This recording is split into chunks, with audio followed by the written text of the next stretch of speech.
What's poppin', y'all? We covered this when it first happened, and that is the body that was found in David's Tesla impounded into a lot in LA while he was on tour. This was really weird, and it was a Tesla too, and I had so many questions about it. None of it made sense to me. I didn't jump to the conclusion that he had caught a body or was going to catch a body, but I said, like, how is your Tesla not reported stolen? You know where the location of your Tesla is all the time. Like, you have the application for it. So that was all weird, but today we've got a lot more news to cover. And the first thing that came out, it was by TMZ, and they reported that the singer David has a tattoo that matches the one found on the body of a 15 girl discovered in his Tesla. So he has the tattoo on his index finger, on the inside of his index finger, which is one that Rihanna popularized, that trend where she puts the index finger over her mouth and it has a on it. And so we find out that it's a girl. We didn't even know if it was a girl or a boy or the age of the individual. And in the TMZ article, they say the following. The body has now been identified as 15-year-old Celeste Rivas. Authorities said she had a tattoo on her right index finger with the letters SH. David's tattoo is also on his right index finger. And then they show a missing persons report. And it says Celeste Rivas Hernandez, and they show photos of her. Last seen April 5th, 2024. Last seen in Lake Elsinore, California. I think that's in the Inland Empire. Date of birth 9/7/2010. This is September 7, 2010. I'm just seeing 2010 and seeing a human being born that year. It really rattles me. It still rattles me. Current age 13. So she was 13 when she went missing. So she's been missing for almost a year and a half from this official report. But we would come to find out later that she was officially missing, but she was in contact with some people until about a month ago. Height 5'3", weight 120 pounds, and then it says last seen wearing gray pants and a black sweater, a hat, and Hello Kitty sandals. Left the house at 9 p.m. on Friday, April 5th. So she left the house at 9 p.m. on a Friday. Yeah. Maybe she was somebody that went out frequently. People did say that. From rumors that we're hearing is that she was always in and out. There was instability in the home. And then TMZ says that they spoke with Celeste's mom last week, and she told us about her daughter's tattoo, adding it was in red ink. The mom said Celeste had been missing for more than a year, but she was suspicious of the Tesla discovery because she said Celeste's boyfriend's name was David. David, singer. And then, yeah, we didn't get much information after this, but then, because he hadn't been in LA for over a month. So what people are thinking is, okay, well, maybe this body was decomposing for a month, and it was left on a Hollywood street, and it wasn't reported stolen. And David's team, they've quieted down, which they should. Then it would come out later that police were hunting for videos that could identify the driver of David's Tesla in the area where his car was abandoned. And it shows it right here. So this is the street or the neighborhood where the car was found. And this does seem like where events happen, where things happen, and you are likely to get towed if you're parking at the wrong time. So it says David's Tesla was abandoned on a street in the Hollywood Hills before it was towed and impounded with a dead body inside. And cops are scouring the area where the car was parked and looking for video that would identify the driver and maybe crack the case. They're gonna find video. There's Ring cameras everywhere on this house. Actually, I think I know it. No way, this is Hollywood Hill. No, never mind.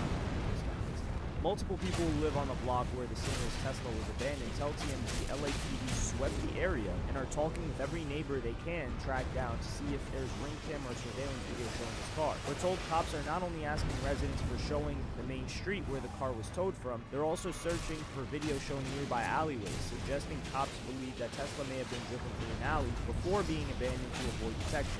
We know cops got video of the alleyway from at least one neighbor, but the Tesla was not in the footage. We're told the neighbor who called to have the car towed earlier this month has since talked to police and turned over footage, but we don't know if the video revealed the driver's identity. And they were saying that a bunch of these houses are short-term rentals, so it's hard for them to get into contact with the actual owners of the place. And it was called, so the cops were called after the odor got too out of hand. Now, what they say in the report is that it's a chopped up and decomposing body inside. But other people are saying that the body fell apart because it was severely decomposed. So the LA County Medical Examiner said the body was severely decomposed and appeared to have been in the car for an extended period of time before being found. But I don't know what an extended period of time is, because even in less than a week, a body really starts to stink. So for it to get to this point, how long was it there? And how long was it in the trunk? And you got to think, for a tow lot, the smell has to be pungent, because people aren't like, it's not like down the block, or it's not like a residential area where people are constantly walking around or close to the home. Like, tow lot, people are probably not checking for a lot of those cars. The people working there at least. Then a lot more information started to surface on social media. One post was saying that she left her house wearing Hello Kitty, and David had an obsession with Hello Kitty. There's photos of him wearing a Hello Kitty zip-up hoodie. There's photos of him with Hello Kitty t-shirts, Hello Kitty mugs. Very an odd coincidence, if you want to call it that. But then an alleged photo of him and this girl had surfaced, and it says, Celeste and David don't let me sleep. And it says 3:51 a.m. And it's David and what looks to be that girl, Celeste Rivas Hernandez, in a FaceTime call with somebody else. And this is one of the craziest, most disturbing things about this guy is, there are a bunch of people that knew that this was going on, and this guy wasn't, he was trying to hide it, but he was showing a lot more than, I don't even really get it, because I'll give you guys another clip as an example. There was a Discord message that was leaked because this guy had a Discord server, and somebody asked him on December 13th, 2023. So this chick would have been, what, 11 at that time, or 12? And this guy, Lamp, says, hey, who's the girl? And then this dude, David, says, you are a fed. What? And that girl looks like it could be her, but there have been a couple that have looked like her. Like, it might be a different girl. But the scariest part about this is that when this first came out, a lot of people were trying to defend it, saying that he was on tour and he kept up appearances. Like, the guy was just doing his shows, tossing out labubu's, saying that he was cooperating with law enforcement. I don't know what cooperation looks like, but on one of the threads, some guy actually shared a story that would come to show us that this guy knew what was going on. And he said the following: this guy's a weirdo. A close friend's little sister from the IE Inland Empire ran away last year, and this is who she was with. We think her sister was peeing her out. Yeah, PIM, peeing her out. She was in 7th grade at the time. LAPD sweeped his place in the hills. So they're already saying that LAPD looked through this guy's crib and she wasn't there. I'm terrified that's who's in the car. Nobody has heard from her in months. I won't release names as she's still a minor, but she was from Lake Elsinore. And this person says, whoa, hope that's not the case. And then you've got someone trying to defend the situation, which is understandable at that time. But this person says, it isn't speculation. It literally happened. I don't really care if you've heard nice things about him. That has no impact on my personal negative experience. And we would come to find out that, yeah, that was a chick from that was a girl from Lake Elsinore that was in 7th grade at the time, because she would be in 9th grade right now, and she is passed away in that trunk. So this guy, now we don't know officially if David's the one that ended it, but we do know that as of now, we have a lot of overwhelming information that this guy was seeing and spending a lot of time with this girl. And there are Discord messages where David in 2022 says Celeste in here, question mark, and it says, hi, David Bart. So you've got that as one of the replies. Freaky. And then more conspiracy theory type things come out, where it says David's hit song Romantic Homicide was released on September 7th, which was the birthday of Celeste Rivas Hernandez. This was in 2022. We do have messages going back to 2023 of them, but I don't know if it's this crazy where the person's dropping it, because, like, what are you saying, that he intended on offing the chick years ago? Actually, as a matter of fact, no, it is, he may have known her, because in 2022 he was talking to her, and this was October that we got that message. So she may have, yeah, been in contact with him at that time, but he may have dropped it on her birthday as like a quote-unquote gift to her for her 12th birthday. Oh my god, this is insane. People had OJ Simpson, and we get this guy. And then there was also a song that leaked on that he made in December of 2023 called Celeste, where he's like, oh, Celeste, the girl with my name tattooed on her chest. Now this is the thing, we don't know yet if she has his name tattooed on her chest, but he says Celeste in this song multiple times. That's a song that leaked just yesterday.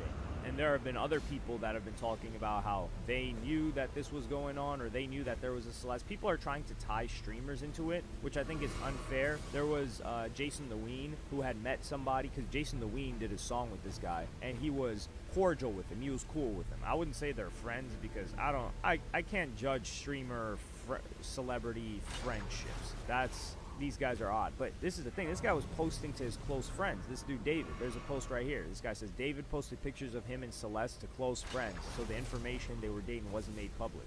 Dog, how are you posting to close friends? He's got Fortnite Battle Royale music. An important detail I have to add here is David is currently 20. I don't know why, but I thought he was older. I feel like you guys would probably think that he was older as well. I just thought he was 24 or 25 or something like that. Now, that doesn't change anything that's been going on here at all. But perhaps that's why he's moving in the way that he is after the girl has been found, or the body had been found, because you would think somebody would just dip out of there. Like, how are you continuing to act like everything's normal? And then there was also Instagram stories of Celeste that he was resharing in 2023, and she has @David with red kissing lipstick emojis, and that's him. And the account was Dean Blunt Lover 444, and he says, didn't use my music, SMH. And he reposts that story. The person that made the initial statement on the Reddit before the body was even confirmed to be a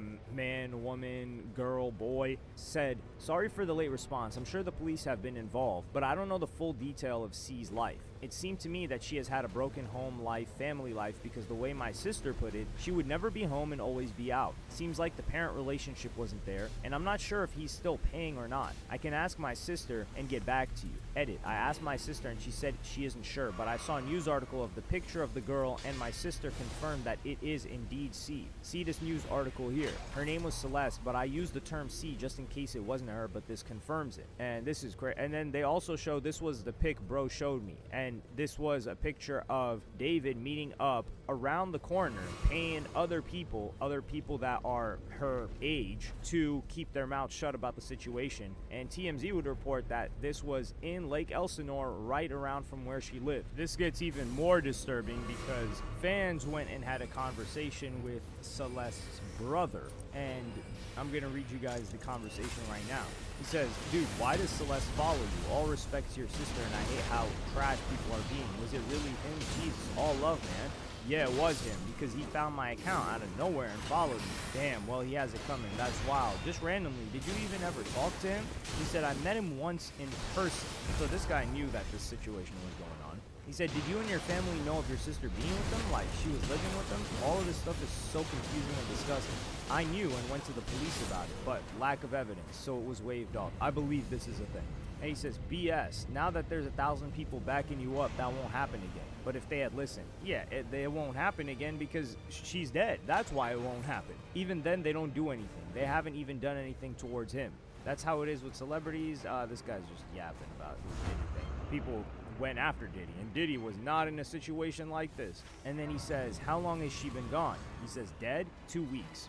He says, damn, that's soon. People have been saying like a month. The dude's a weirdo. His songs all have weird messages. What do you think happened? Like, he didn't want her to expose him being with her? And this guy says, I don't know. Damn, was your sister like in love with him and choosing to stay? I'm guessing it was all him just manipulating her. And the brother says, yeah, she was always saying that he was waiting till she was 18 to get married and stuff like that. That's impossible, because if that happened, then everyone's just gonna rewind and say, hold on, you've been together for this long, or you just got married and this happened. So I think David found himself in a situation where he was screwed. Well, he created a situation for himself in which he was screwed, because if they ever separate, she starts talking about the situation, he's screwed. If they stay together, he makes it more public than he already was, which is like a very, very, very low-key public, then he's screwed, because people will say, well, you met her all this time ago, and there's all this information out there. So he was screwed regardless. And then he says, what's crazy is all these people in his circle who knew and didn't say anything. I saw one guy got sued by him. I'm sure you would have too if you kept pushing. He says, dog, what? I never knew that. My sister wouldn't say anything, ever. And I knew a couple of girls like this when I was, like 12, 13. This was, you just don't know what's going on with them. You don't know what's going on with their family situation. They leave, they disappear from school for a month, 2 months, and then come back. You don't know where they were. They're not telling anybody what's going on. So it's hard to even get a read of the situation. And then he's like, yo, there's so much stuff in that Discord he has. He's like, what the hell? There's a Discord? Well, this guy didn't even know that. This Discord was likely where this was all born. And he says, yeah, it was just his fan Discord and stuff. I wasn't in it, obviously, but from what I know, he was decently active in it. And some screenshots and screen recordings were posted today and yesterday after the news. Showed one guy saying this. And that was one of the fans saying, show the one with the missing girl, Celeste Rivas Hernandez. And that's David talking about, I'm in a song crisis right now. So this person in the Discord knew that David had some involvement with the girl that was already known as missing. And he says 95% sure it's legit. Someone who was in the server before was locked, screen recorded them looking up this message, and it wasn't edited or anything. He says, what the F? No effing way, dude. Please send me more if you know. And then he goes on and he says, only a small number of people were aware until today. I wish I would have known. I could have used it. He says, you didn't have your sister added on Discord, right? He says, I don't even have a Discord. That's how you know this guy's normal.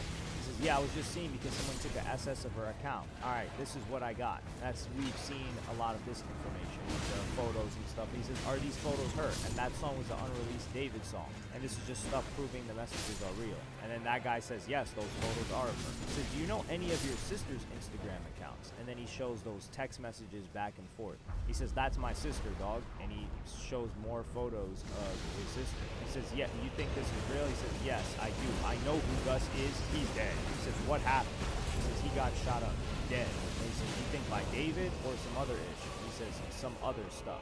So who knows what this Gus guy was involved with, but the way that this Gus guy came into play is this text thread had spread, and it was supposed to be, or what people were saying with Celeste, and he also says that he believes this is true. Celeste on the left side, and in the red is a friend of Celeste, a family, like maybe like a sister or cousin, something like that. There's someone checking up on her and says, I'm just gonna check up on you. And then Celeste says, I don't want to talk to anyone. That's it. Okay, yes, of course. But you have to swear you're going to stay safe. Are you still going to talk to David or go back with him? Because I don't want you to get into any more trouble. I'm safe. No, I'm not. She's not going back to David. Okay, I love you. I'll text you in about a week. Don't delete Insta. Love you too, and I won't.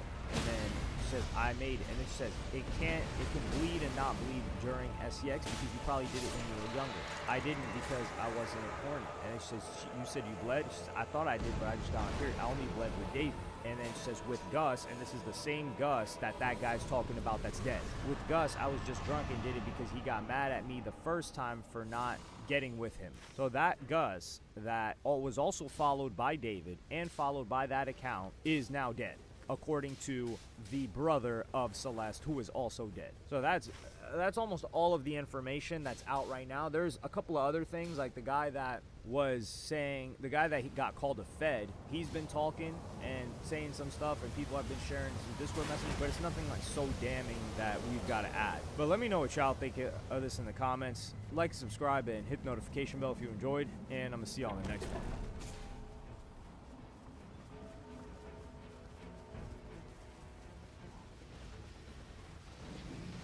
911, where's your emergency? I killed somebody. Who did you kill? I don't want to say right now. He says this is where he buried the body in here. There's the shovel. He says it's not very deep either. He was a bad man. In the late afternoon of July 21st, 2020, dispatchers at Marion County receive a disturbing 911 call. At first, police officers are hesitant to believe the man who claims to have committed a heinous crime. But as officers arrive on the scene, they quickly discover that getting to the bottom of the truth will be no easy task. Okay, what's your name? My name's John Wells. John Wells? Yes. Do you have any type of I don't have any weapons. I don't have anything. I'm just trying to drink my life. I'm not doing anything wrong right now. I'm just. Sir, I promise you, I'm not accusing you of doing anything wrong whatsoever. I'm just trying to know what my officers are walking into. The guy's buried here. You buried the person at your house? Yes. This is a confession. I'm going peaceful. Police are soon dispatched to meet with the distraught caller, unaware of what they're about to get themselves into. The following footage has never been seen before. Okay, where at? Killed him here. Here at this house? How long ago? was about a couple months ago. Okay. Who was the person you killed? I'd rather not see it right now. Okay, well, that's... How am I gonna know if somebody's missing or what you're saying is true? Because the person was very estranged and very outlawed. Where's the person at now? Out back. Can I go look? You don't mind? I don't. John's reluctance to give details about the victim leaves police questioning whether his story is true. So, two officers begin their search of the suspect's backyard. Anything out of the ordinary, Nick?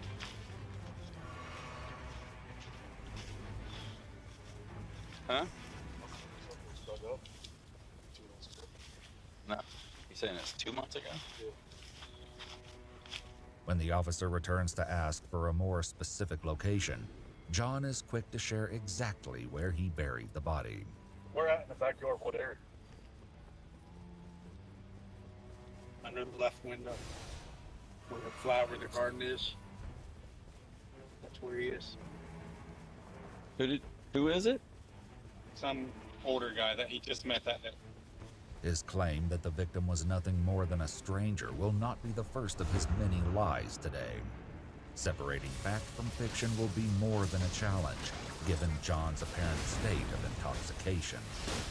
So, why would you, obviously you're saying you killed somebody, so you're admitting a homicide and that he's here, which we could easily find out if we start digging up your yard, so why would you withhold the guy's name? Do you know the guy's name? We can just kind of get a head start, seeing if we can find out if he's reported missing or nobody even knows he's gone. That kind of stuff. Despite their repeated questions about the victim's identity, John appears hesitant to share any crucial details. I don't think so. Do you want me to go ahead and give him a call? I don't think so. I think he was a piece of no one wants. Can you tell us just so we can check? Jasper. Jasper, that's all I know. That's all I know his name would be. And he was a black. That wasn't the reason. Well, that's not That wasn't. That That wasn't the reason. Okay, yeah, nobody's saying it was. Where was he from, do you know? He said he was from Colorado. He said he was from Colorado. He goes on to explain that he met Jasper through a neighbor and that he'd been living in his truck parked in John's driveway. Where's his truck at now? I have no idea. Did you do something with it, or? Officers may be hesitant to believe him, but as they discuss it amongst themselves, John finally speaks up. His answer and following confession make it clear that unearthing the truth will be harder than they imagine. He was staying in his truck, and his truck was here in the driveway, but it got towed away by somebody, and basically, sounds like what he's saying is somebody got rid of it for him. It's a lie. I'm sorry, I'm lying to you. Okay. What are you lying about? Everything? I'm not lying about it. I'm lying about that.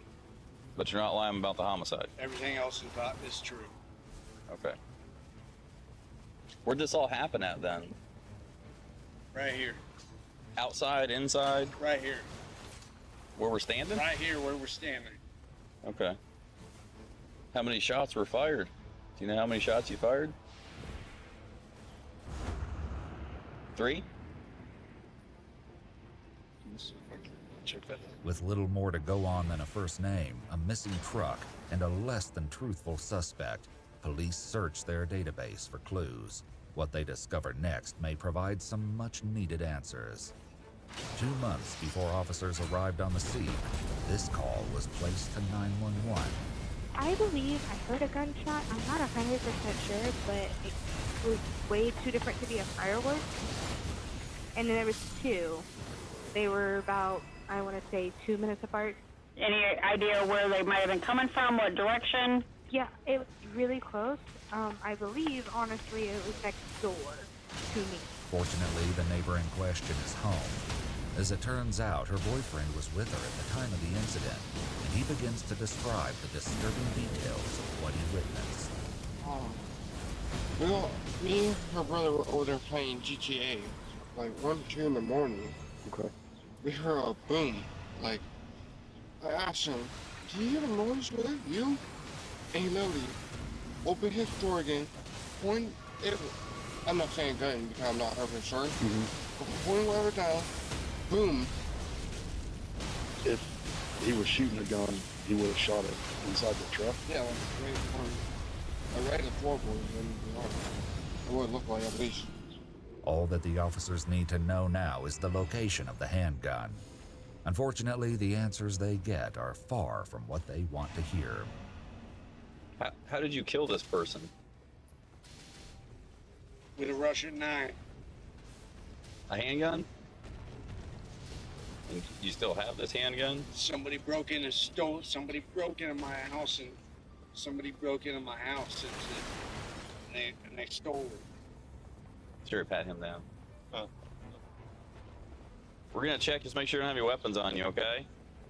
Do you have any weapons on you? No. No guns, no knives or anything? How much have you had to drink today? About 2.5 days. You on probation or anything? I am. As officers struggle to get the answers they need from the intoxicated suspect, help arrives in the form of 2 detectives who are determined to uncover the truth. While the first prepares to question John in his driveway, the other heads to the back where the body supposedly lies buried. So this is where he buried the body in here. There's the shovel. He says it's not very deep either. Yeah, I don't know. But this is, yeah, that's true too. He says not very deep, but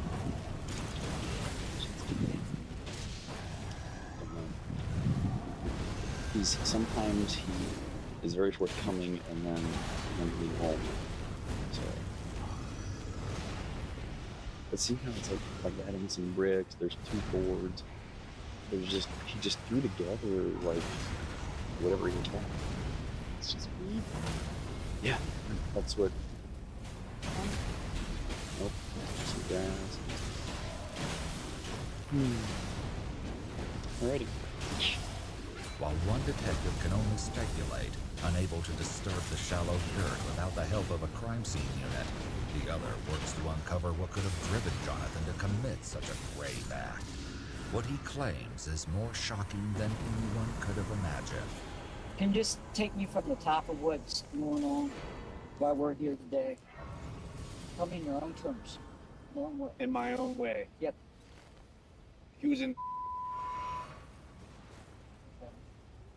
How did you know? I had just met. What'd you mean in that? I don't want to give those names. Okay. What happens? Okay, so I lost my job. What did you lose your job? I'm thinking about 3 months ago. Okay.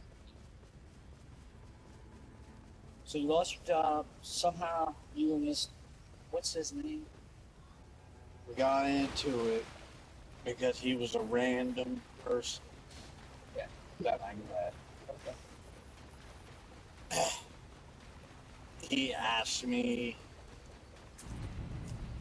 While the police have redacted this part of the footage, John's initial call to 911 may shed some light on what was redacted. He was a bad man. He made comments to me. He made comments to me about my son. About the man wanted to do that, or was accusing you of doing that? No, well, that because he wanted to. Gotcha. How old's your son? He's 8. It's important to note the truth of the matter has not been verified, and the statements made by John only reflect his opinion on what happened. This disturbing accusation may be difficult to prove, but an unsettling discovery will later shed some light on this subject. For now, the detective will work to get as many details as possible from John. I met the guy because we were trying to exchange business, and I shot. You were in the house at that. I was out here. I was right here where we're standing. Right here. Right here. A little below the neck. Okay. At the kiss There's no chance I can grab one more. Yeah. John now shows the detective where he buried the body, but his chilling actions as he stands over the makeshift grave will be difficult for officers to ignore. I feel like I should be talking to a lawyer by now. Yeah, so you should probably have me in the cuffs.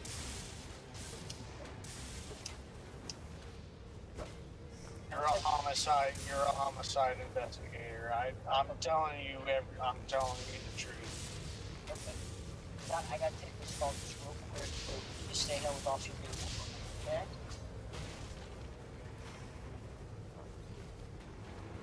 His name was Jasper. Okay. I'm not sure that was his real name. Okay. But as far as you know, he's still laying in here. Buried a couple feet down, right? Yes. Seemingly unnerved by John's silent stare, the officer attempts to get more information about the missing murder weapon. But you don't have that gun anymore? I don't. If somebody broke in that window was easily acceptable. Mm. Did you report that gun stolen? Did you call the police?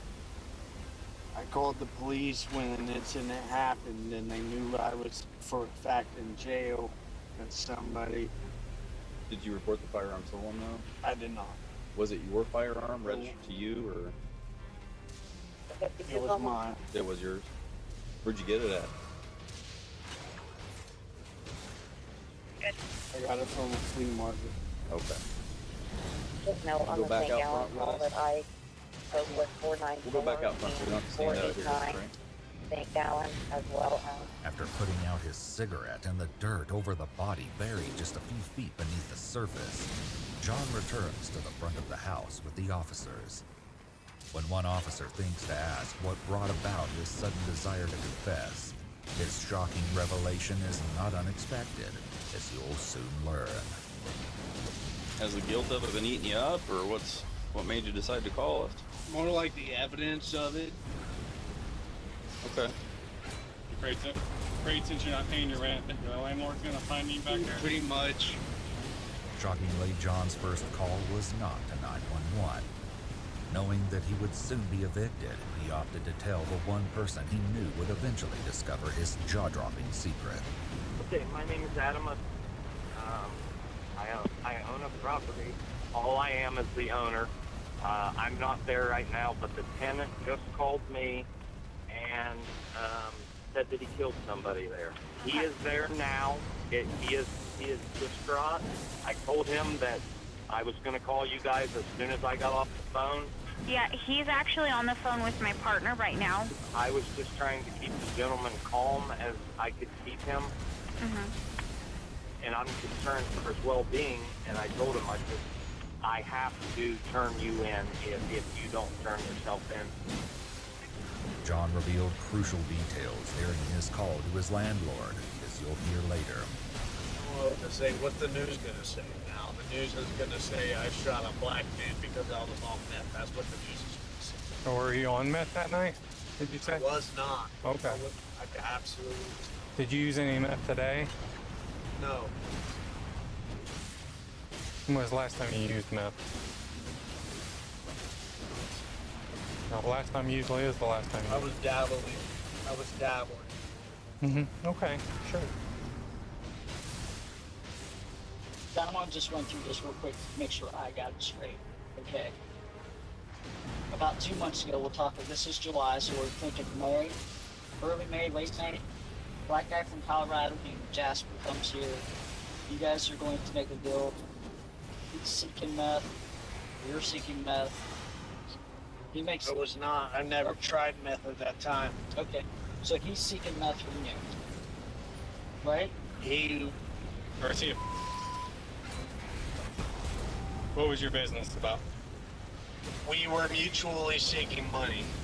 I was seeking money to pay rent.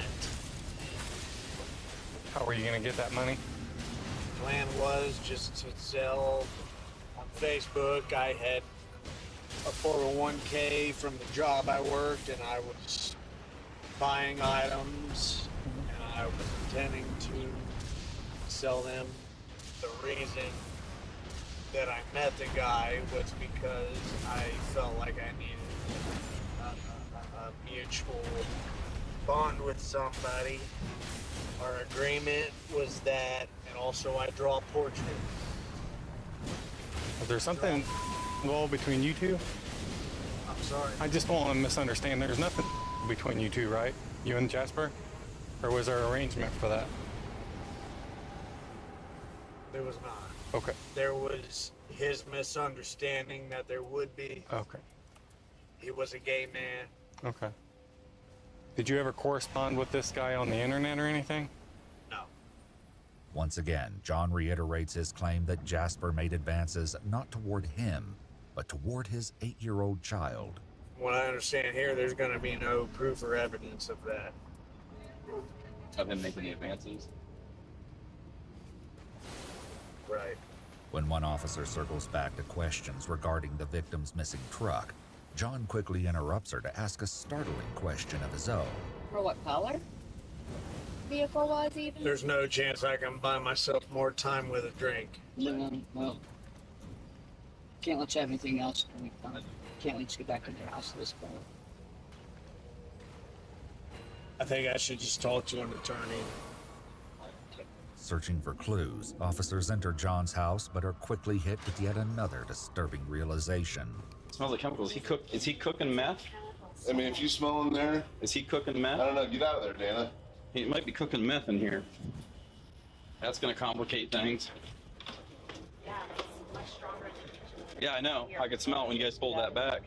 Unable to search the home, investigators hit a brick wall. Without a clear story, no murder weapon, and increasingly confusing answers as to the relationship between the two men, police have no choice but to arrest John and hope that the truth can be uncovered during interrogation. Been drinking today? Yes. Okay, this is the first time I've talked to you, correct? You understand what I mean by that? You should probably talk to a lawyer. Okay. All right. Now that the interrogation can't continue because John has asked for an attorney, investigators have no choice but to end the conversation before it begins.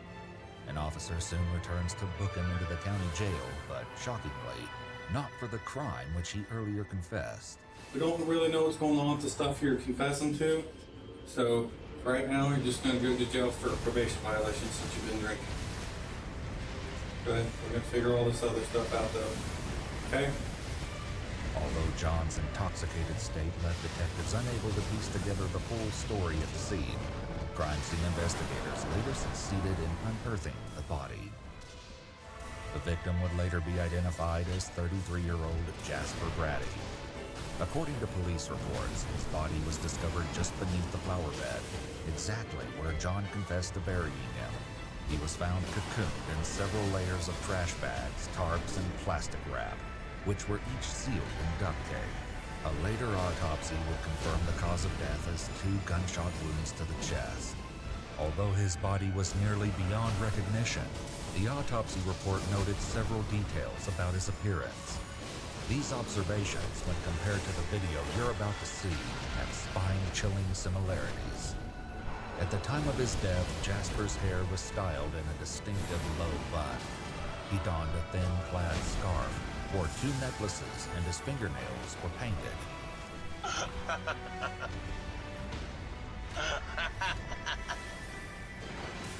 The heavyweight title of the world is that tall. Record show.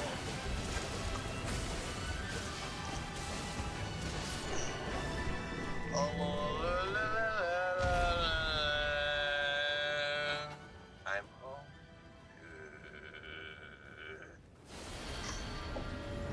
You know, I'll tell you something. It really sucks turning on my video camera when I do not have what I love in the background. What do I love, you ask? You know what, that is very nice of you asking. I can't find anyone that ever asks, nor care to ask. So thank you so much for asking. If you asked. If you did not ask, you're just another. This video, uploaded on May 19th, 2020, is the last video Jasper Brady ever published. Once the house is deemed safe for investigators, they soon discover the trash bags used to wrap the body, a pair of blue rubber gloves, and the keys to Jasper's missing truck. The truck, which may have been the scene of the grisly crime, is still missing, along with the gun he used to commit the violent act. No secrets are safe in prison, and one inmate who shares a cell with John informs the investigators about the truck's and gun's location. Unfortunately, upon arriving at the location described by the inmate, the alleged garage where it was being held claimed to have never received a truck matching the vehicle's description. The truck and the gun are still missing. As for John's motive, he tells his landlord what ultimately pushed him over the edge.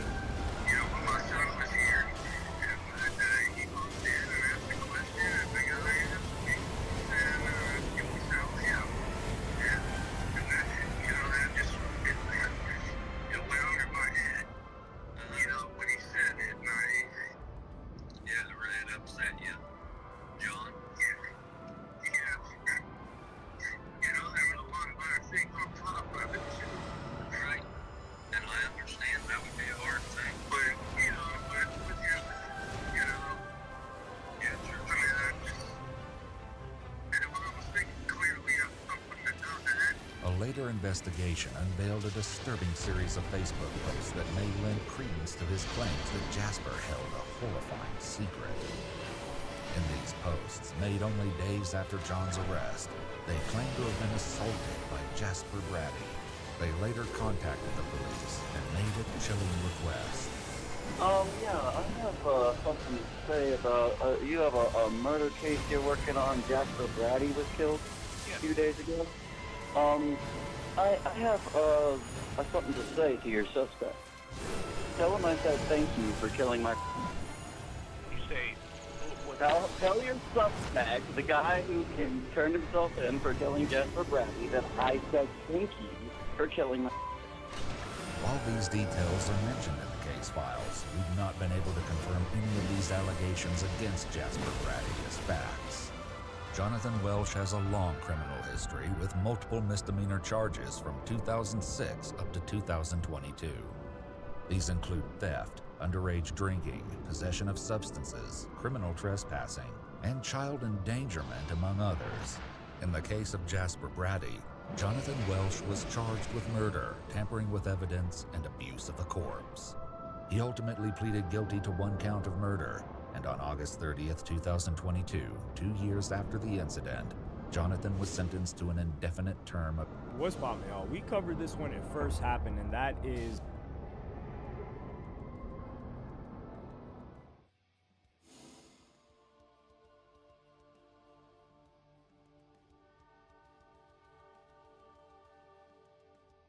We'll get it together. We will work whatever we need to work out together right now. Have you ever had a forced entry for eviction?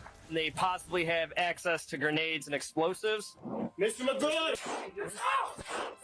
Shots fired! Shots fired! Lizzie, can you get out? No. Radio, we got an officer stuck. Bring a few of those rifles from the armory, ASAP. Bring all of them.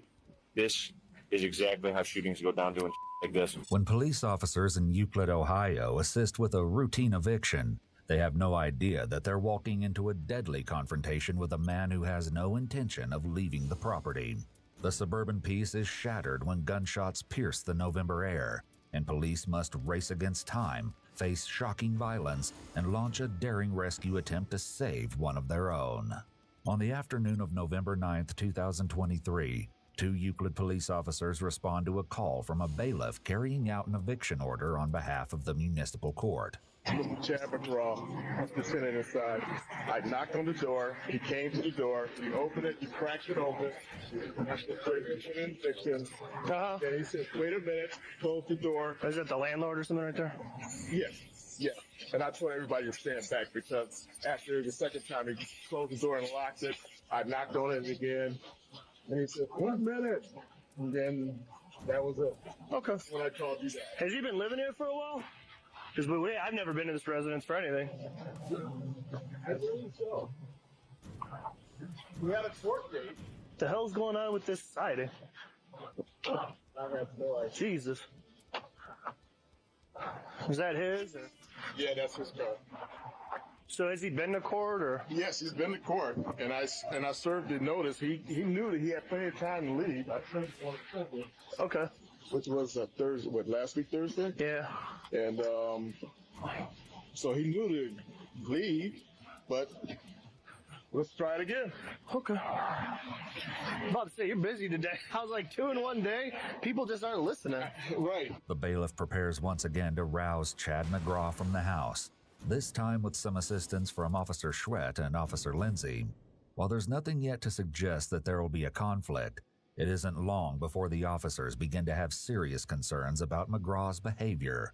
And as we'll see, those concerns will turn out to be horribly justified. Drop to the side because I don't know if he got a weapon or not. What's his name? Mr. McGraw. Mr. McGraw!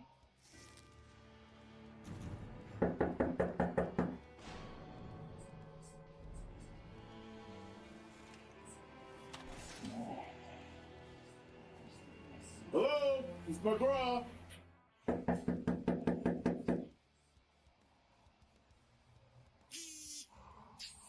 How old is this guy? He looks like he's probably in his 70s. Okay. Hey, he's at the top. Mr. McGraw, it's the Euclid Police. You need to open up now. Give me 5 minutes. No, you need to open now. You need to open up now. 5 minutes. I'm pushing him up. No. Hey, you need to open the door now. Or we're gonna open. 5 minutes is all I need. No, Mr. McGraw, you need to open the door now. We're going to allow you to get your things. I need 5 minutes. You don't need 5 minutes. You need to open now, please. No, Mr. McGraw, you need to open now, please. If you could police, you just saw me through your window, bud. Even when performing what might be considered a routine duty, there's always the chance that something could go drastically wrong. The closed door between police and McGraw means that anything could be happening inside the house, and Officer Schwett has second thoughts about remaining on the front porch. Please open the door. We're going to allow you to grab your things before you leave. Okay, so please open the door.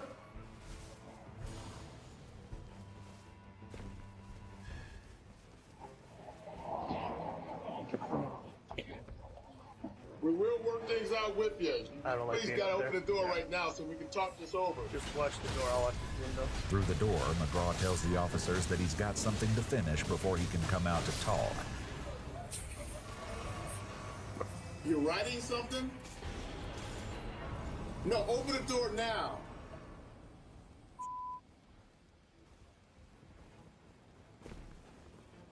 We will work something out with you, sir. If you please just open the door now. I'll allow you to write whatever you need to write. Just open the door now. Yeah, they'll do it. Oh, you did the other ones already? Mm-hmm. Like the movers, they'll drill the lock and then go in. Like, we're not kicking the door in. Oh, I know that. Yeah, no, they'll drill the lock. I just don't feel comfortable with this situation. That's all. No, it's not a good. What he said. Yeah. You can't say nothing. I mean, I got a locksmith or a guy that can drill the lock out. I know. If you want, but It's a safety thing for me. but he's writing his letter. That's the concerning part. Right. You think he might want to snuff himself off? That was my first thought. With that implied threat now having been spoken aloud, Officer Schwett raises a question that could have a grave impact on the situation. Does the landlord know if is there anything in here? No. Can you go ask him? Okay, just be advised. Males refusing to open the door. Oh.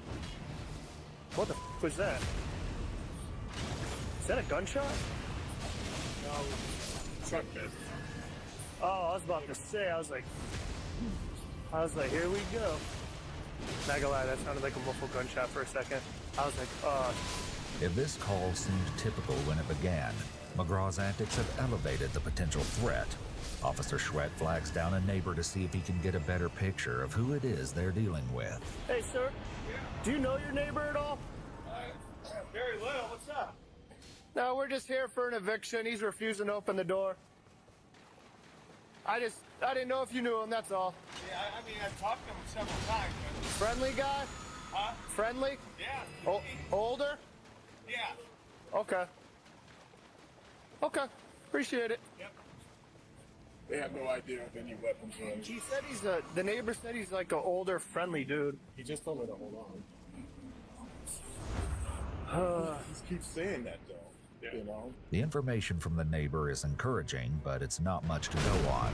Officers must remain alert because as long as McGraw is hidden inside his house, there's still the potential for things to take a nasty turn.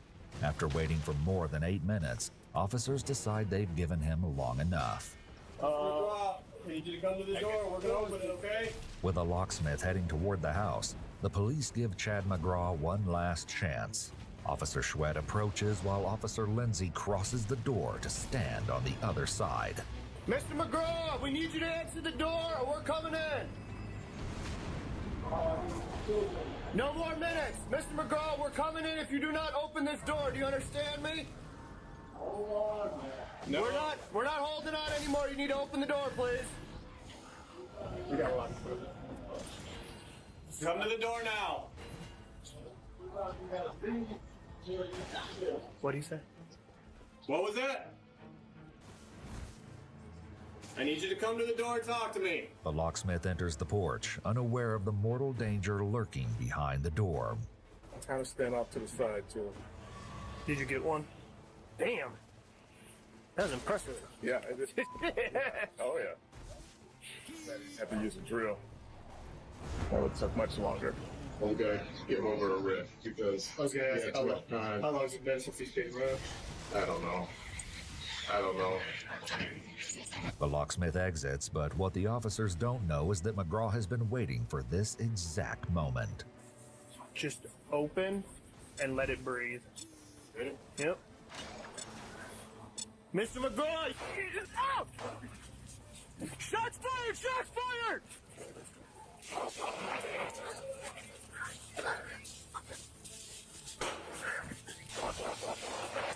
Shots fired! Shots fired! Lindsay, get the out of there! Inside the house. We're gonna be stuck in the... Lindsay, can you get out? No. Wait, Lindsay, jump on that window. Hold on! Lindsay, hold on! Radio, we got an officer stuck.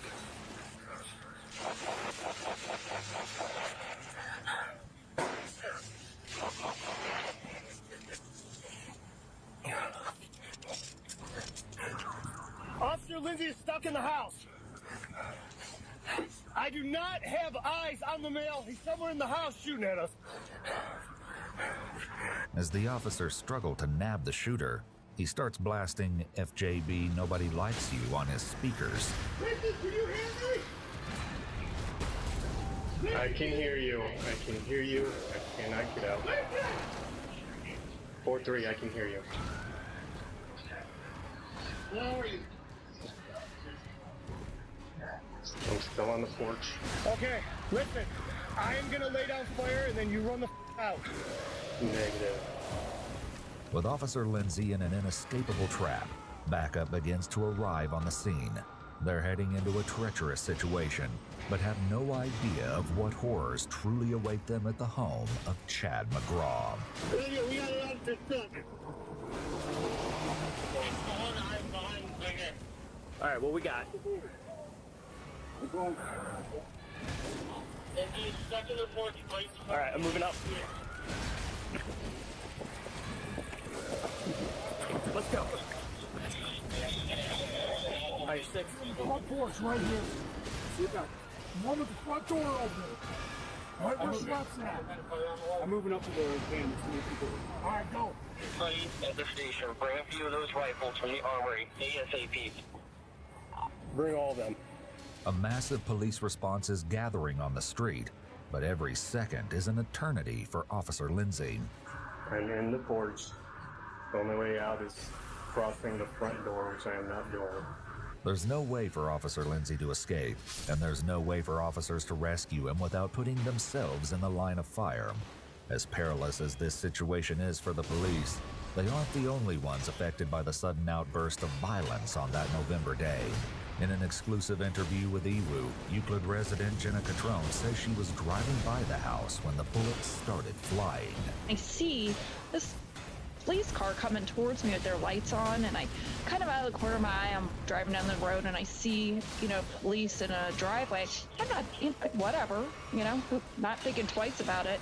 And all of a sudden, I just hear a menagerie of gunshots.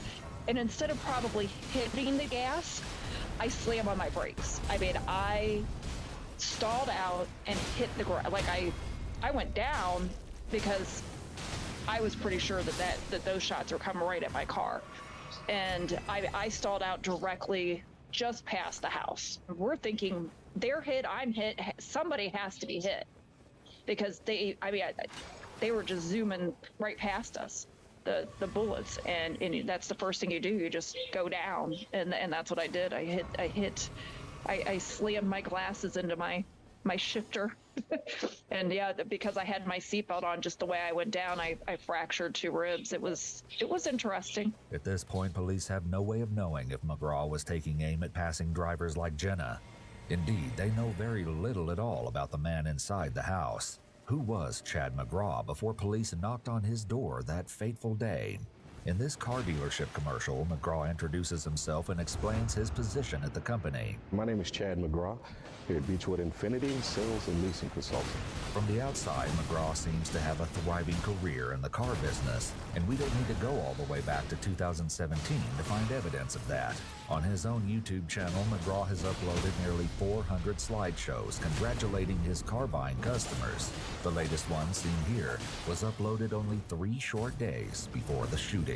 According to McGraw's LinkedIn page, he's worked for Cleveland dealership Central Cadillac LLC since 2007, and that isn't his only professional endeavor. In 2013, he's featured in a local news profile to promote his hot dog restaurant. How does such a man find himself shooting at police officers? Can external appearances be that misleading? As important as these questions may be, the present moment is all that matters to officers on the scene. I knew this was bad. He kept telling us to wait.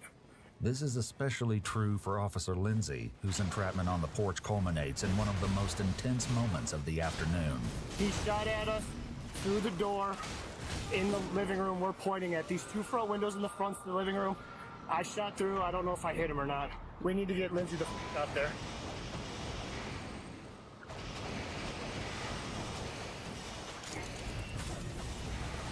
On your stick. Hey, you have the shield. You want to move up and grab him? Lindsay is in this corner. Lindsay is in this corner right here. Okay. Well, we're really in the setup right here to get shot in the face. So I say we grab him and get out. What do you think? Did you tell his rifle or handgun? I said big hole right there, dude. I don't know. We just got blasted with and we backed up and he got down. I don't know if I'm hit. I don't think so. Hit all over me. I didn't check you, okay? Yeah. I don't feel like I'm bleeding or anything.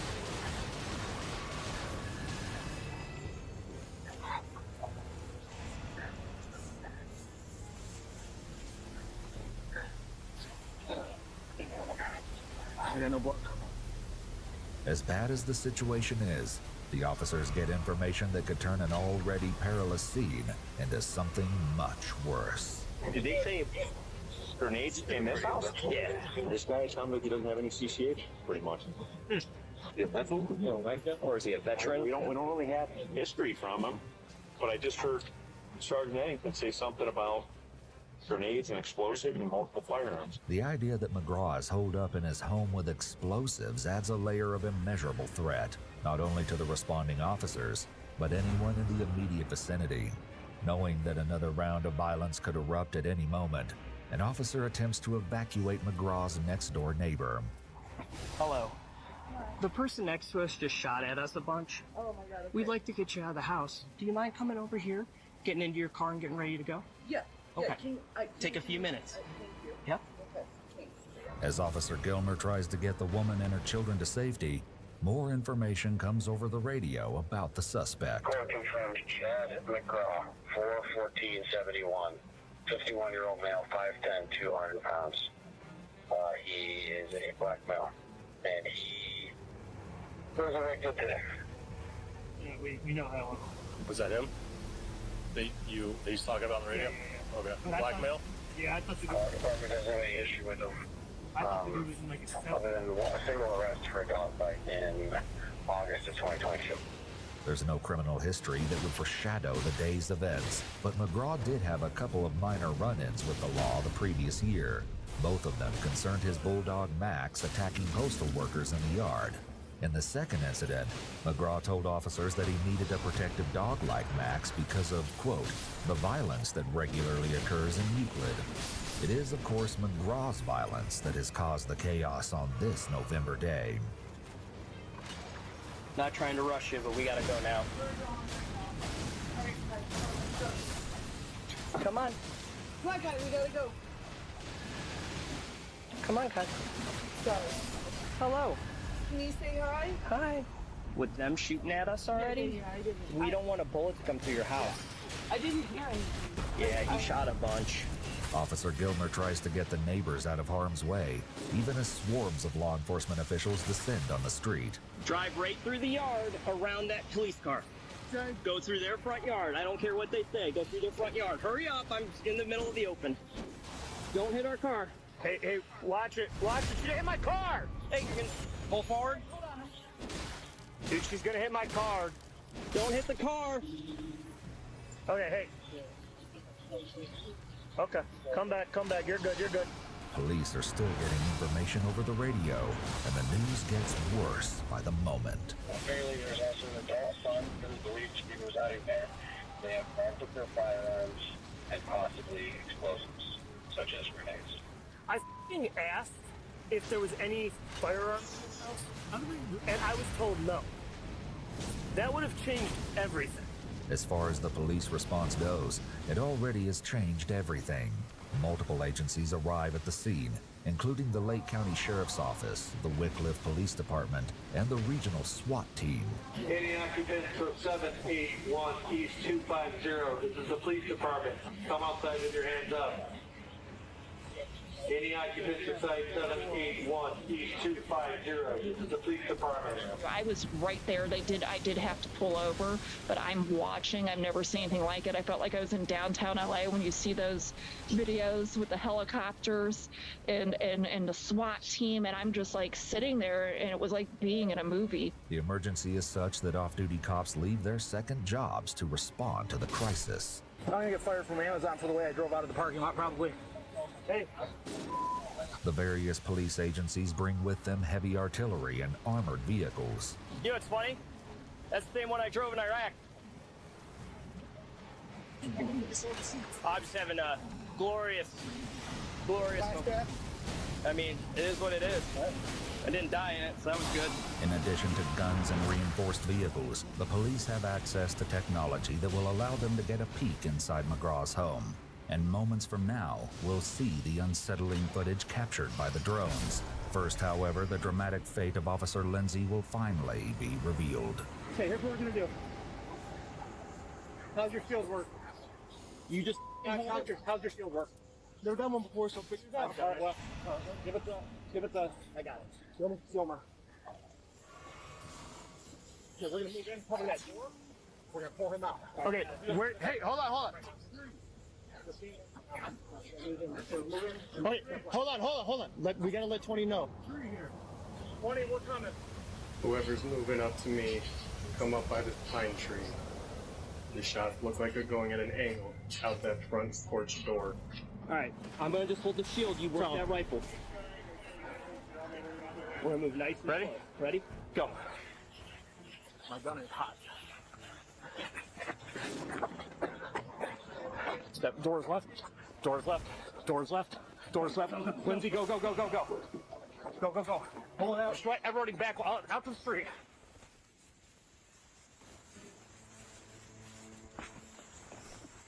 Hey, let's get out of here. Go, come on, go, go, go. Let's go. Behind the shield.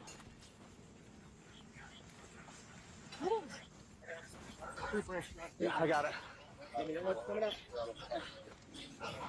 Okay. Coming up. Watch your step curb. Yeah, it's good on me.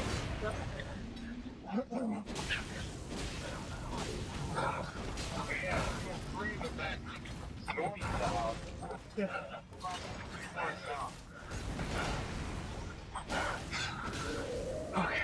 Good job. Lindsay, you okay? I'm good. Thank you, folks. That's what we're here for.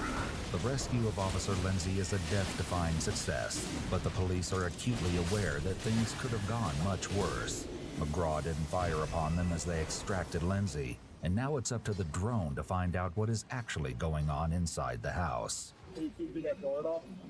The door's partially open. Yeah.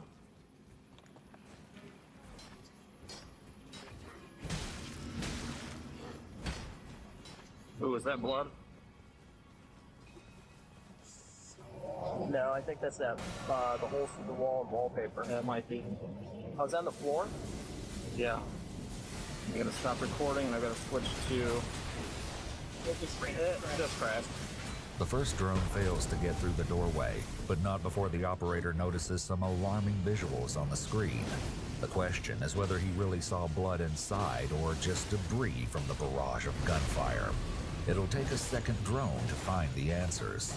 Here's the actual camera footage from the drone they sent inside the house. Is that glass or blood? That's glass. Cool. Alright, so drywall maybe. I'm watching over your shoulder here. Best I can.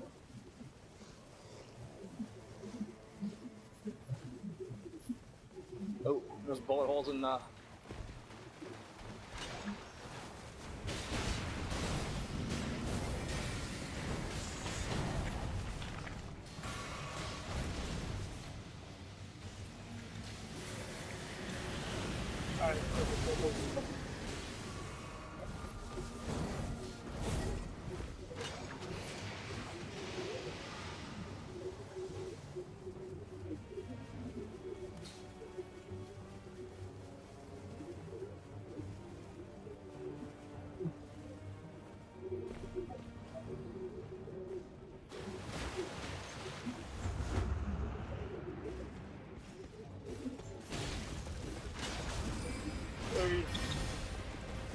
.309. Jansen. We have a subject down in the kitchen in a pool of blood. With the help of their technology, the officers know that Chad McGraw is no longer the threat he was when they arrived. Still, there are rumors of explosives and an adult son who could be inside the house. And even though McGraw himself appears to be deceased, they can't be sure the danger has truly passed. There could be one other person in the house. To help clear the house and confirm that McGraw is no longer a threat, the police send a robot inside to survey the interior. Yeah. Yeah. Let's get that. Yeah, the bumpers on.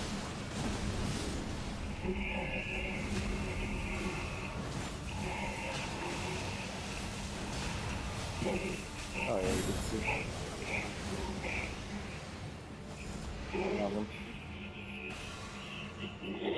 He's breathing. Yeah, he's got his gurgles. He's down. He looks like he has a self-inflicted gunshot wound. Large pool of blood. He's got his agonal breathing going on. Gun's near his right hand. When we go in, we'll leave with a shield. We'll run. We're gonna drop a bang like right by him. See if that elicits a response with that gun. I don't think it's going to, but if it is an ambush and he's more alive than we think, like, we just don't want to be in that situation. I guess we just nudged him with the robot. Nothing. He hears gurgles. I don't think he's much of a threat. You don't want to make announcements? Yeah, I think we should, because if the sun's the concern, give him a chance to come out. Tom's on the phone with Mike, and there is no sun. Okay. But even having cleared the house remotely with drones and robots, police know that there are still ways for things to go sideways. He's said to have grenades. The robot did not hit any tripwires. The drone did not hit any kind of tripwires, but just be mindful that there might be something somewhere. Police have done everything they can from the outside, and now it's time to enter the house.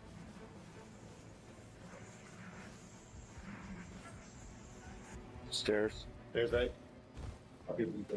Thank you.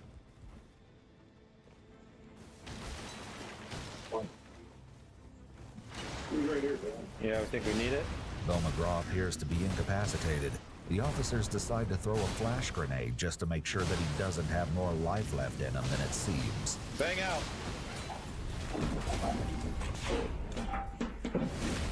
Nothing.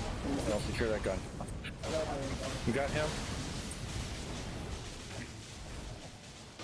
Okay. Gun secure. Cinch. He's secure. Medics, your thing. With McGraw in handcuffs, the medics remove him from the house and get him to the hospital. Meanwhile, the officers search the house, and while they don't find grenades, they do find an open box of 9mm ammo in the upstairs bedroom and something very suspicious in the basement. Oh, that's incriminating. What? I said that's incriminating. Bunch of cell phones inside of a burning container with the fuel oil underneath it. Yeah. Another officer finds something peculiar that McGraw was writing. Perhaps even his police were knocking at the door. You're writing something? Black people indigenous to Turtle Island, also known as Blackland, U.S. You'll never have justice on stolen land until we own it. Police have no way of knowing if it's an aborted manifesto or something else, but it's one more bizarre development in a long series of them. I did not know this gentleman, and I was talking out in public. I was talking to some general friends of mine who did know him, and they said, that he was going through something. But I know he was very well liked in the community. He owned a restaurant at one time. I have a background in the automotive industry and operations management. I know, I only heard positive things. I think we've all been in a dark place. I think everybody has been in a dark place, and I wish that the outcome would have been different, where he would have gotten some type of help. Out in the street, officers are still wrapping their heads around the chaotic events of the day. Dude, I was listening to the radio and I'm like, this guy ain't coming to the door. Yeah. No. You can take it.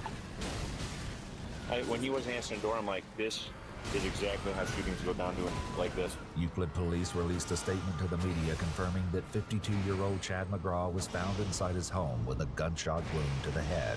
He was transported to University Hospital, where he later died from his injuries. The statement also confirmed that the house was searched for explosives, but none were found. An online obituary described McGraw as a fun and outgoing man who fathered 5 children and was loved by many. In a video uploaded 6 years before the incident, McGraw recited spoken word poetry which included the question, Is it okay for a man to cry, or would you rather see him die?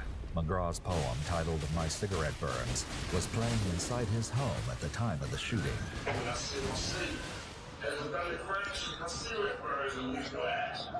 Investigators have not yet officially announced whether McGraw's fatal wound came from police or from his own handgun.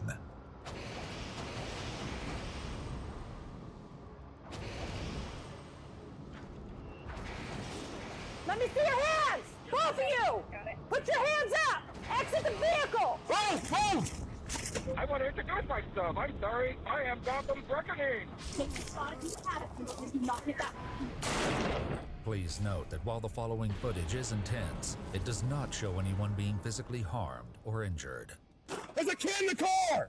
There's a kid in the car! There's a kid in the car!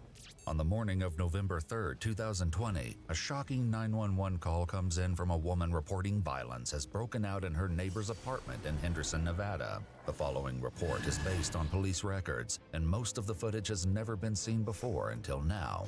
Okay, tell me exactly what's happening. I don't know. I heard gunshots, so I jumped out of bed and I came next door, and now she's laying here. She can't breathe. I can hear her choking on her blood.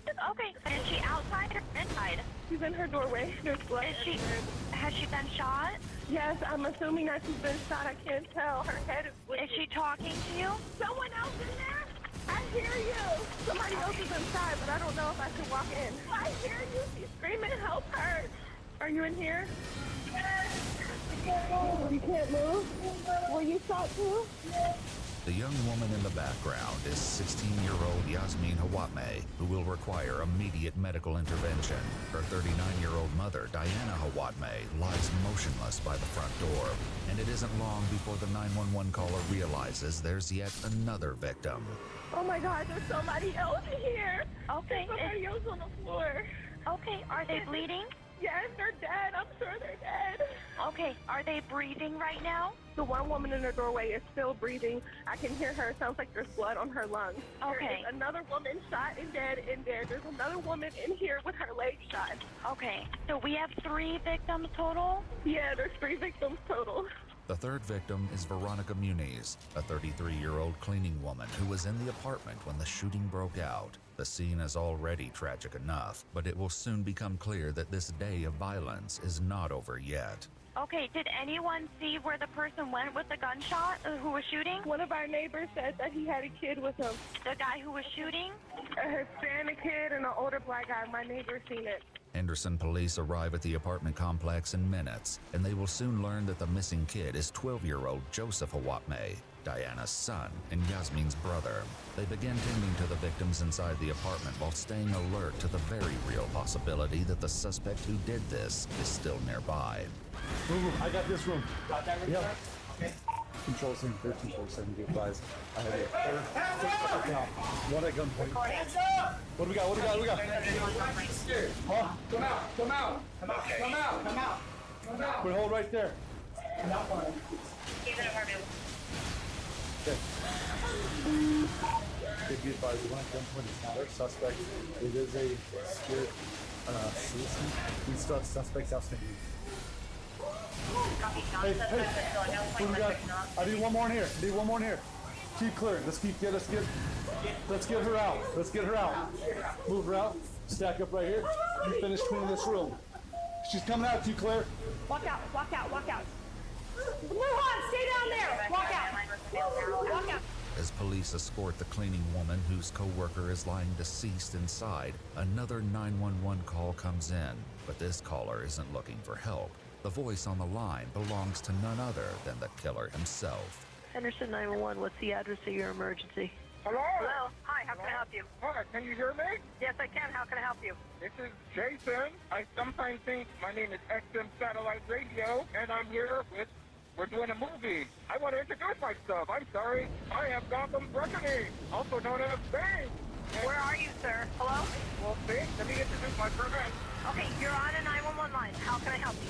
Yeah, I want a chopper. A big Yorker.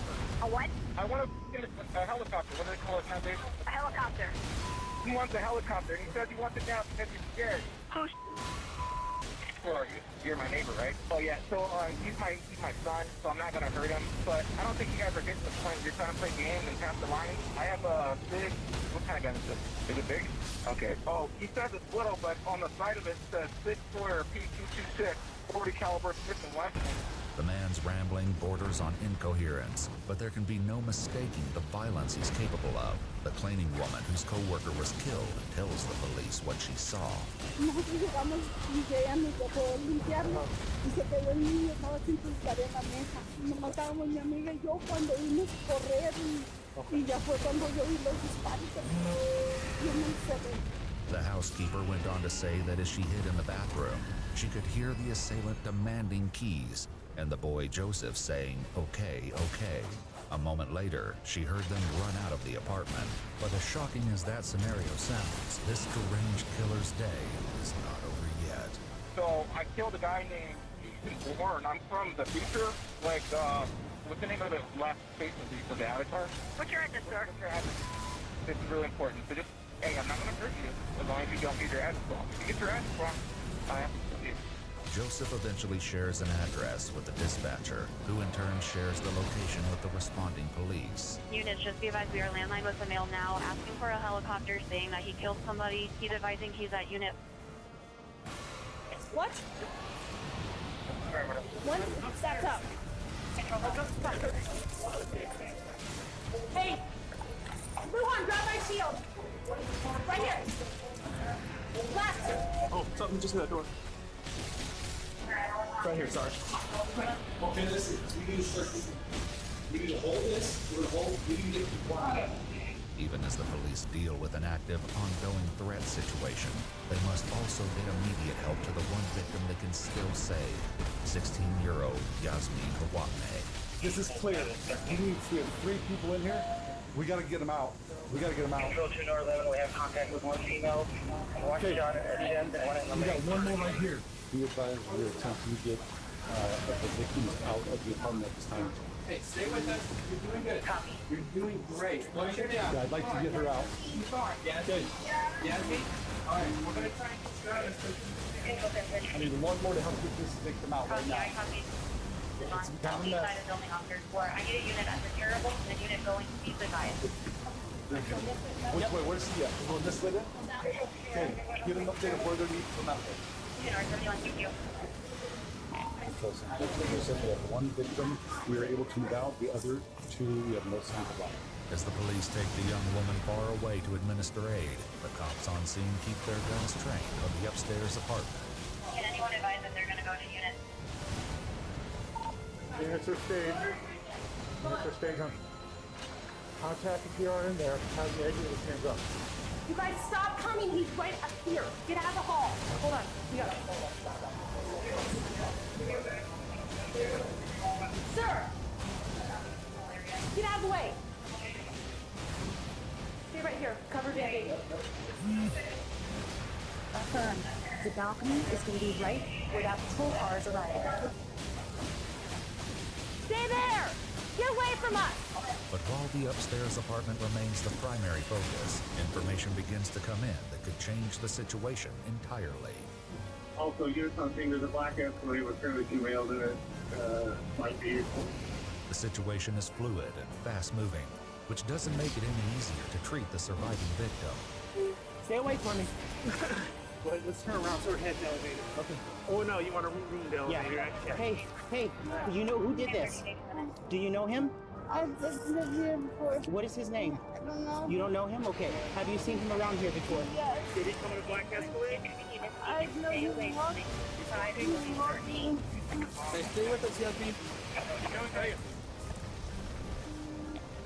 Control 2 North 11, we extricated one victim from the building. We need fire to meet us at building 11, please. Copy. She's unconscious but still breathing as of now. Yasmin, stay with us. Copy. Nobody at the pool, just building 11, right? Stay with us. Okay? Just building 11. Hey. Copy, and is the team stable How for many them fingers to do I have up? There you go. Good job. Stay with us, okay? You're doing great, Yasmin. Yasmin will later report that she was riding back from the gym when the suspect approached the car and began asking her mom Diana who she was voting for in that day's presidential election.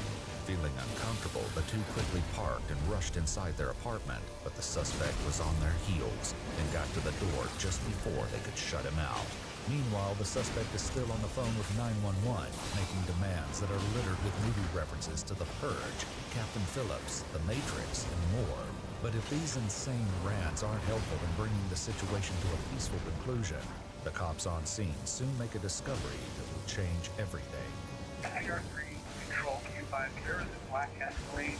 I'm being told by individual that lives in the apartment. I've got it right here. Come on. Where is it? Stop. Get off the air! It's right here. Come up. Back up around this car. That is the suspect vehicle with the 2 males. This is the upper apartment right here at the balcony. Okay? So, back up this way. So, someone hold high. You hold high. Don't, not them. And we're going to order them out because they're pointing. I have the Escalade. 1387, we're trying to Make contact with the Escalade. Keep the air clear. Police will later realize that the black Escalade actually belongs to Diana Hawatme, the mother of the boy in the vehicle and one of the two women killed that morning. But even with the SUV getting most of the attention, the cops upstairs keep their focus on the suspect's apartment. You can go to a little ready, bro. Just don't shoot me. Yeah, don't shoot me. Otherwise, I will come back from the ghost and I will haunt them. Fair enough. It will be accepted. Talk of vengeful hauntings may seem like a strange subject, but it's nothing compared to what the suspect is telling the 911 operator. Among other things, the man, whose legal name is Jason Neo Bourne, demands that Katy Perry be delivered to the Staples Center in Los Angeles by, quote, 0:30. Police will later discover in Jason's writings a plan to marry the pop star in 2034. It's one of many odd subjects he addressed in his handwritten journals. Hey, you have the document? Let me see your hands! Both of you! Put your hands up! Exit the vehicle! Where's the document? I got the document. No, the balcony cannot see me. Driver! Driver!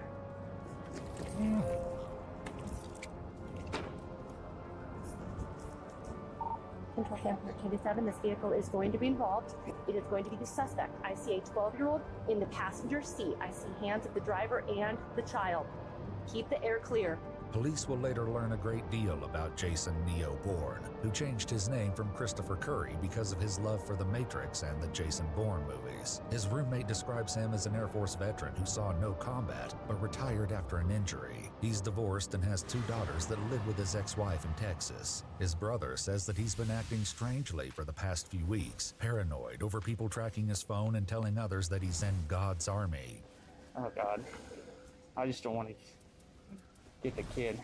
The police body cams aren't the only cameras recording this morning, as one apartment resident realizes he has a front row seat to the standoff. While Sergeant Clear and others try to make contact with the suspect, other officers take up strategic positions. Sir! Pointing the gun at the child. Suspect in the car seat. Sounded like a lot of commotion down there. Yep. Sounded like AR is getting racked. Yeah, she said it was a BM. The lady. Yeah. He says that guy grabbed the kid and put him in that Cadillac. Does he have a gun? What's in his hand? What's in his hand? I can't see his right hand. I can't see his hand. I see his kid. Oh, he has a gun. He has a gun. He has a gun. He's got a gun at his head. He's pointing a gun at him. Suspect's pointing the gun at the child. You got a clear shot there? Yeah. Why are we waiting for swap? If the surrounding officers only suspected that Jason was armed before, they know it for certain now, and that realization forces them to make some hard decisions. Somebody walk up with me. Best shot. Best shot. With AR. Best shot with an AR. Walk up here with me. Walk up with me. Line up. Line up. Line up. I do not have the kid in my sights. Okay. Just don't want to get the kid, Sarge. Sir, step out of the vehicle. Let's just talk. Let me see your hands, sir. We have already activated SWAT. I'm already activated. Several of them are crossfire. Take our crossfire, okay? He's talking to them. The kid does not have his hands up. Maybe 7 control just device and they'll saying open your mouth to the 12-year-old. This gun is loaded. Do you want me to correct if he's trying to 426 the trail? Just talk to him. See if he'll roll down the window. Just see if he'll roll down the window. Okay. Take a deep breath. Duffy, take a deep breath. You have your sights on? Just device is just relaying, telling the 12-year-old to answer the phone. Okay, Duffy, if we see the gun, we're using using lethal force. Take a step to the side if we need to. We can go a little bit left. Give me that shield, Jesse. According to a police description of Jason's 911 call, it's at this point that Jason says, "Before I die, guess what?" He then says, "Don't touch the gun, never touch the gun." And the boy screams, "Please don't shoot me." But as the police take position, the time for talking is over. He's pointing it. Take the shot if you have it, and do not hit that.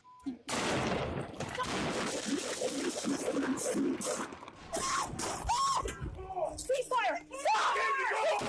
Stop! He's down! He's down!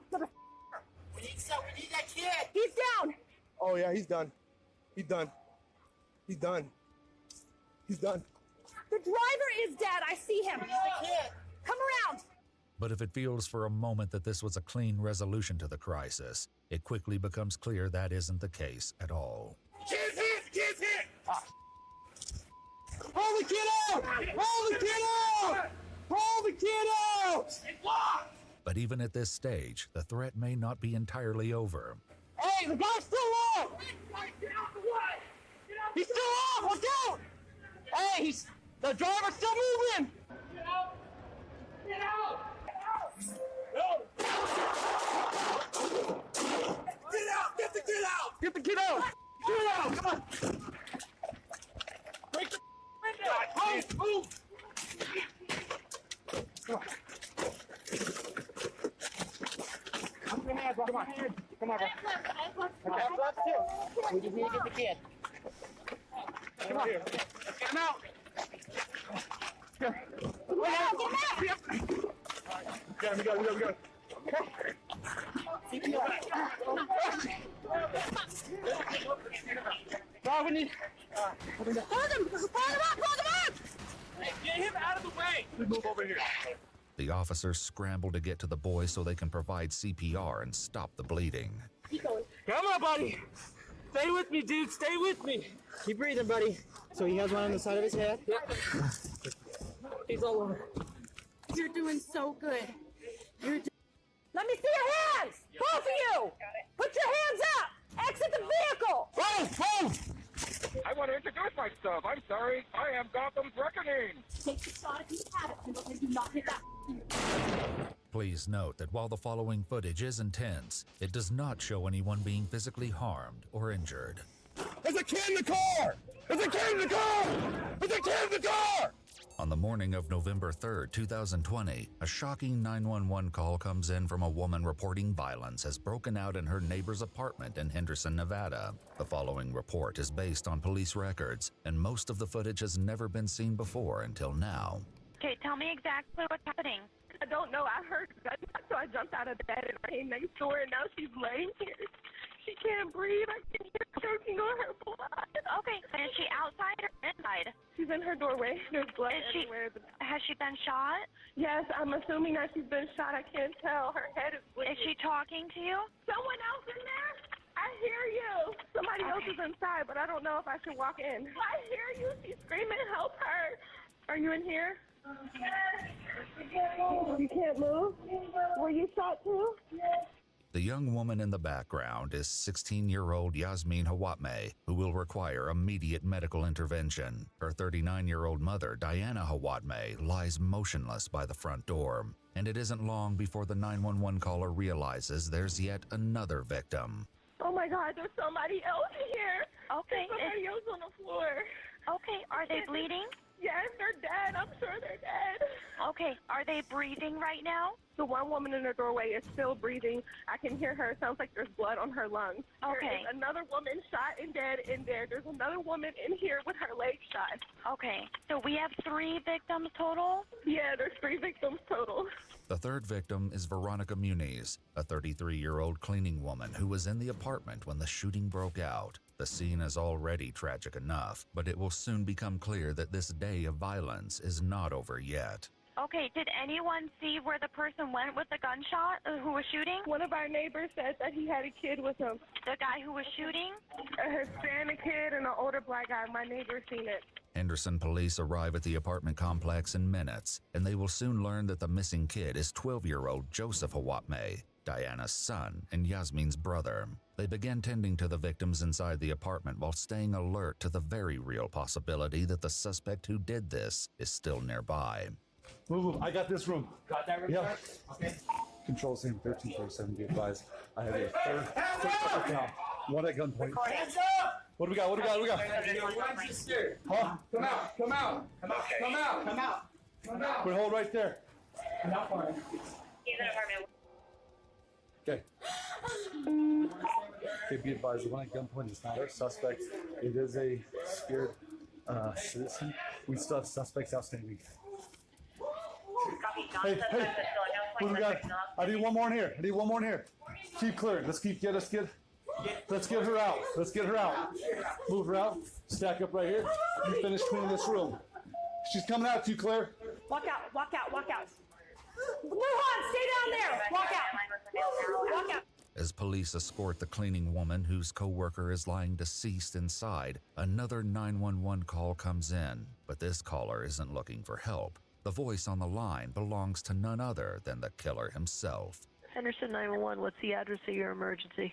Hello? Hello. Hi, how can I help you? Hi, can you hear me? Yes, I can. How can I help you? This is Jason. I sometimes think my name is XM Satellite Radio, and I'm here with, we're doing a movie. I want to introduce myself. I'm sorry. I am Gotham's Reckoning, also known as Bane.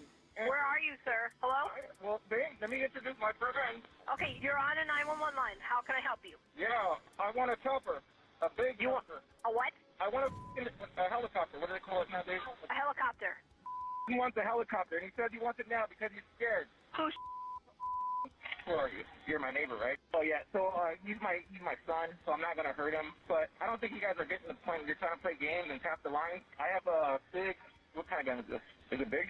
Okay. Oh, he says it's little, but on the side of it says 6.4 P226 40 caliber Smith & Wesson.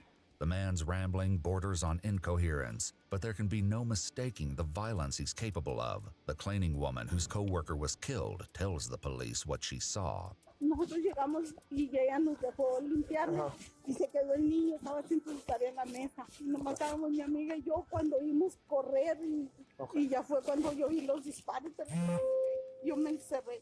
The housekeeper went on to say that as she hid in the bathroom, she could hear the assailant demanding keys and the boy Joseph saying, "Okay, okay." A moment later, she heard them run out of the apartment. But as shocking as that scenario sounds, this deranged killer's day is not over yet. So I killed a guy named Jason Bourne. I'm from the future. Like, what's the name of the last face of the avatar? What's your address, sir? What's your address? This is really important. So just, hey, I'm not going to hurt you as long as you don't get your address wrong. If you get your address wrong, I have to kill you. Joseph eventually shares an address with the dispatcher, who in turn shares the location with the responding police. Units, just be advised we are landline with a male now, asking for a helicopter, saying that he killed somebody. He's advising he's at unit.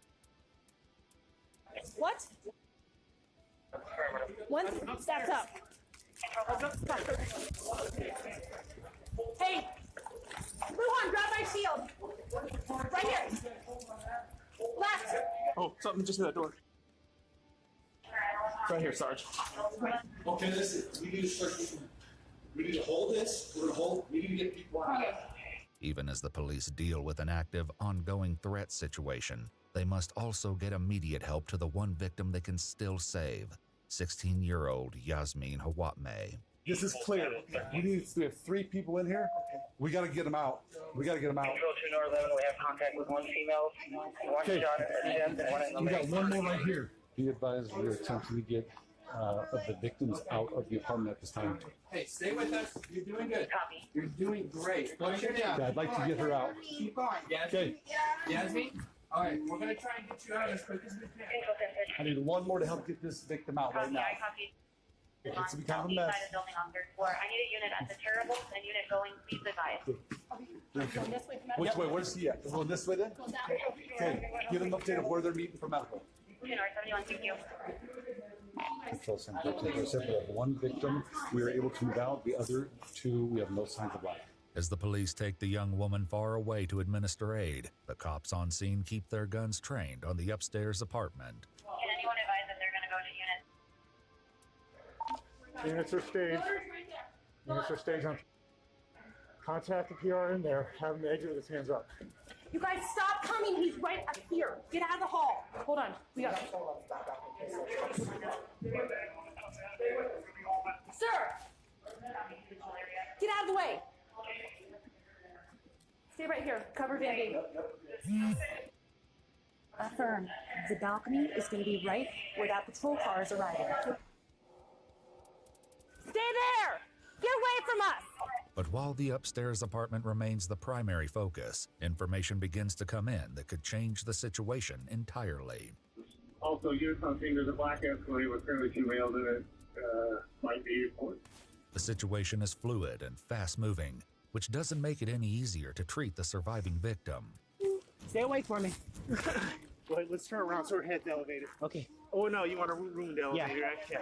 Hey, do you know who did this? Do you know him? I've lived here before. What is his name? I don't know. You don't know him? Okay. Have you seen him around here before? Yes. Did he come in a black Escalade? I've known him walking. Hey, stay with us, Yasmin. You're doing great. Control 2 Nor 11, we extricated one victim from the building. We need fire to meet us at building 11, please. Copy. She's unconscious but still breathing as of now. Yasmin, stay with us. Copy. Yasmin. Nobody at the pool, just building 11, right? Stay with us. Okay? Just building 11. Hey. Copy, and is the You're team doing good. stable How for many them to fingers come do I up? have up? There you go. Good job. Stay with us, okay?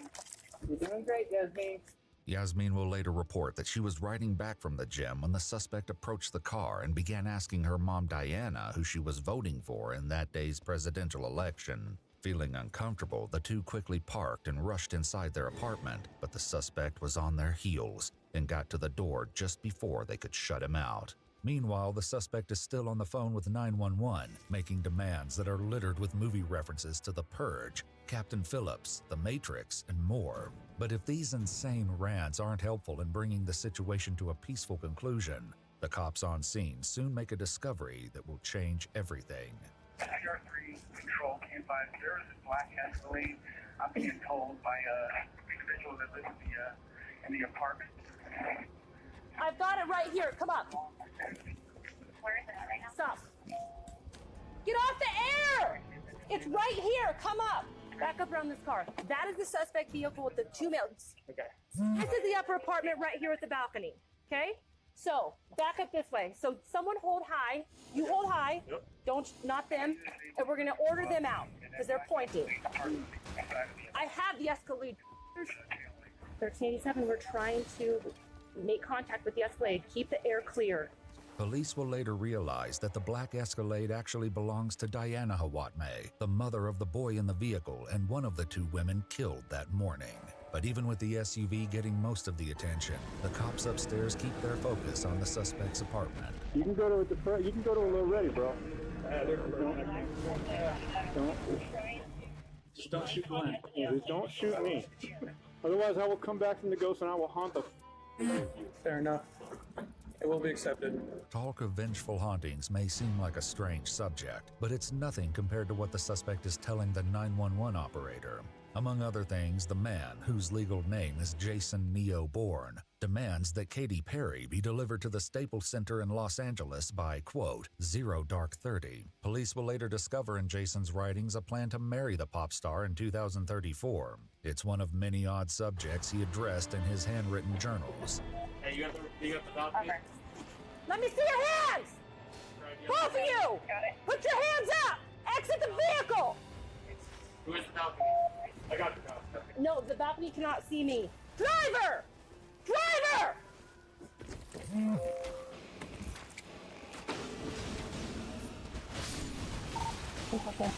This vehicle is going to be involved. It is going to be the suspect. I see a 12-year-old in the passenger seat. I see hands of the driver and the child. Keep the air clear. Police will later learn a great deal about Jason Neo Bourne, who changed his name from Christopher Curry because of his love for The Matrix and the Jason Bourne movies. His roommate describes him as an Air Force veteran who saw no combat, but retired after an injury. He's divorced and has 2 daughters that live with his ex-wife in Texas. His brother says that he's been acting strangely for the past few weeks, paranoid over people tracking his phone and telling others that he's in God's army. Oh, God. I just don't want to get the kid.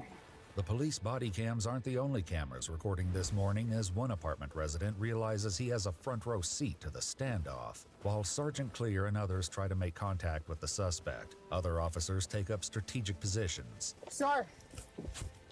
Subject pointing the gun at the child. Suspect in the car seat. Sounded like a lot of commotion down there. Yep. Sounded like AR didn't rack. Yeah, she said it was a BM. The lady. Yeah. He says that guy grabbed the kid and put him in that Cadillac. Does he have a gun? What's in his hand? What's in his hand? I can't see his right hand. I can't see his hand. I see his kid. Oh, he has a gun. He has a gun. He has a gun. He's got a gun at his head. He's pointing a gun at him. Suspect's pointing the gun at the child. You got a clear shot there? Yeah. Why are we waiting for SWAT? If the surrounding officers only suspected that Jason was armed before, they know it for certain now, and that realization forces them to make some hard decisions. Somebody walk up with me. Best shot. Best shot. With AR. Best shot with an AR. Walk up here with me. Walk up with me. Line up. Line up. Line up. I do not have the kid in my sights. Okay. Just don't want to get the kid, Sarge. Sir, step out of the vehicle. Let's just talk. Let me see your hands, sir. 237, we have already activated SWAT 15. From already activated. Several of them Big are mark crossfire. Big mark crossfire, okay? He's talking to them. The kid does have his hands up. 87 control, just be advised the nail strangled in your mouth to the 12-year-old. This gun is loaded. Do you want me to correct him? He's trying to 426 the trial. Just talk to him. See if he'll roll down the window. Just see if he'll roll down the window. Okay. Take a deep breath. Duffy, take a deep breath. You have your sights on? Just be advised he's just rambling, telling the 12-year-old to answer the phone. Okay. Duffy, if we see the gun, we're using we're using lethal force. Take a step to the side if we need to. So we can go a little bit left. Give me that shield, Jesse.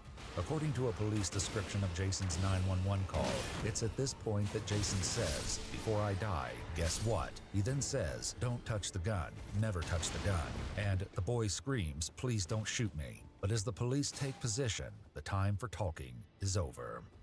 He's pointing it. Take the shot if you have it. And do not hit that.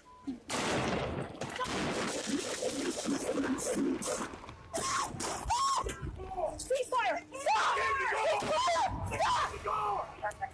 He's down! He's down! We need that kid! He's down!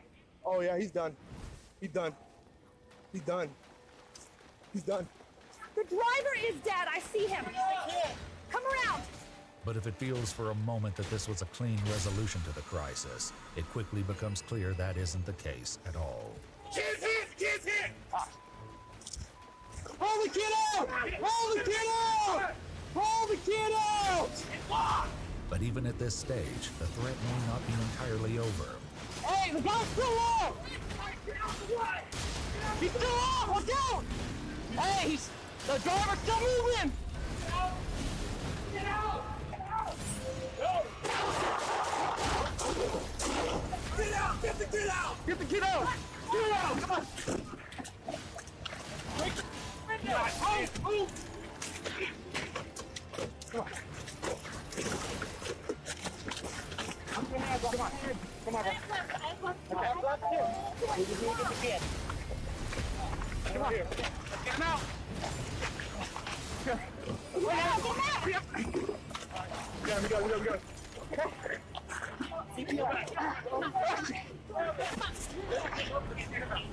him. We need. Hold him up! Get him out of the way! Move over here. The officers scramble to get to the boy so they can provide CPR and stop the bleeding. Keep going. Come on, buddy. Stay with me, dude. Stay with me. Keep breathing, buddy. So he has one on the side of his head? Yep. He's all over. You're doing so good. You're doing so good, sweetie.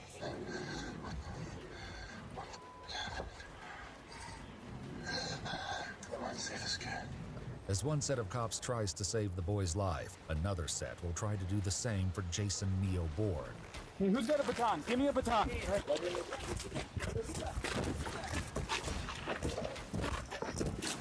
right, let's run. Pelton, move up. Let's just get him pulled out.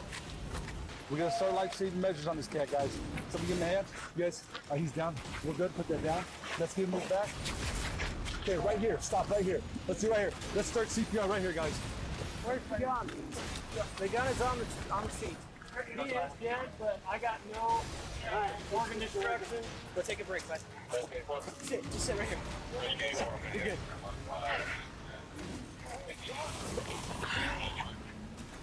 Are you in anyone? Take this off. Just breathe it. I don't know, dude. We're going to double check, right? Just relax. All right, take this off so you can breathe. Just lay back. Lay back. Just lay back. Lay back. There you go. You can breathe. Get down, please. No, yeah, you are. But the emotions are escalating, and at least one sergeant makes known her unhappiness with how this situation played out.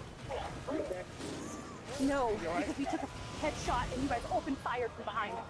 No, I didn't. See the other side? Green matter? I can see it right here. Yeah, he's done. He's done. 12-year-old Joseph Hawatme's death would spark controversy in Henderson, and the police department to this day has not said publicly whether any of the 27 bullets they fired that day struck Joseph. The Clark County District Attorney's Office released a notice roughly 3 months later that none of the officers would be criminally charged. He put the gun up to the kid and we shot him. And then everyone fired. Did you shoot at all? Did you shoot? I did not. Okay. If you shoot, just I want you guys to go over there for me, okay? I was told to check Jesse's spot. What's that now? I didn't dump my rifle at James. Don't worry about any of that over there. Can you just leave them? Because they're my training. Did you shoot at all? Yes, sir. Real quick. Okay. I tell you what. Oh, you covered. Or stay with me. Just, That's just fine. stay with you right now. Okay. But as You want me to tape? just make sure nobody talks right now about anything, Got it. okay? Yeah. Cameras off. Got it. And that's because you shoot it off. Make sure your cameras off. Did you shoot? Cameras off. Okay. The victims that day include Joseph Hawatme, 12, his mother Diana Hawatme, 39, and housekeeper Veronica Muniz, 33. Joseph's 16-year-old sister Yasmin Hawatme was also shot several times in the abdomen and leg, leaving her paralyzed. The Hawatme family has filed lawsuits against the city of Henderson in the wake of the tragedy, accusing the police of wrongfully causing Joseph's death and violating his constitutional rights. However, a judge dismissed their latest federal complaint in September 2024.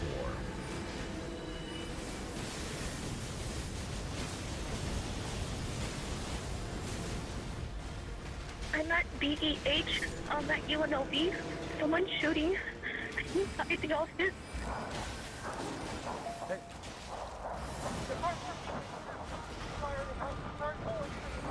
Go!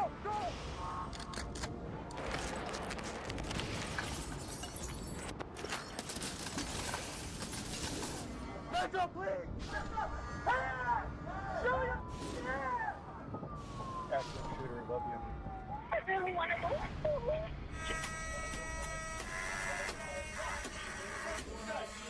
Only 10 days before Christmas break, the thunder of gunfire annihilates the holiday cheer at the University of Nevada, Las Vegas. As an army of law enforcement descends on the campus, they must fight through chaos and confusion to save lives and put an end to this terrifying madness. As the seconds tick by in this high-pressure mission, the officers find that evil comes in many forms. Get out! It's December 6, 2023, and students at UNLV are enjoying a typical day of university life, with perhaps nothing more urgent on their minds than the upcoming holiday break and the impending pressure of finals.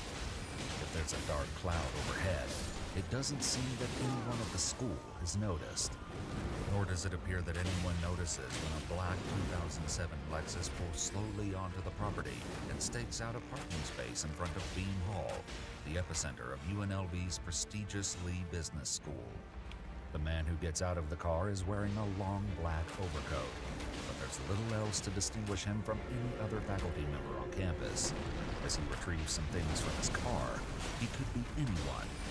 No one pays any attention as he walks into the building. In front of the student union, life goes on as normal. But this day is about to change. 911 emergency. Hello? Ward, police, fire, or medical. I need the police, please. What's the address? I'm at BEH, at UNLV. Someone's shooting. Everything else is. Please hurry. Okay, alright, are you at UNLV? Yes. How long ago did you hear the shots? They're happening right now. How many shots have you heard? Like 5. I'm hiding under my desk. I closed my door. It's locked. From the time the initial 911 calls go through, it's only a matter of moments before police on campus respond to the scene. Indeed, the first sign of trouble from the plaza next door comes when a single university police officer runs in the direction of Beam Hall. I heard them screaming. Who did you hear screaming? I don't know. I think they were on the right of me. I'm on the 4th floor. Did you hear them say anything? No, just screaming. I heard the shots four and then I heard screaming. Okay. Do you know if anybody's injured? I don't know. I'm in the office. They closed the door. Okay. What are you hearing? It's an alarm. That was an alarm. Okay. Okay. Who else is in the office with you? Okay. I really want to go home. The woman's sentiment will be shared by everyone in Bean Hall as news of the shooter spreads. But even at a moment when many in the building would like to escape, others are bravely rushing to the scene. Bean Hall! Second floor! The university police officer is the first one in the building, arriving only 78 seconds after the first 911 call. Those reports are still pouring in, tasking dispatchers to gather vital details from traumatized and terrified callers. It was on the 4th floor at the lead school of business at the University in Nevada, Las Vegas. I heard shots fired, and I heard screaming afterwards.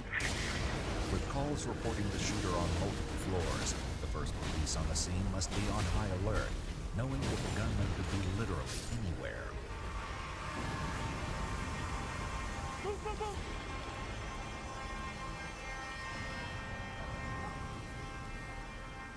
Get out of my way!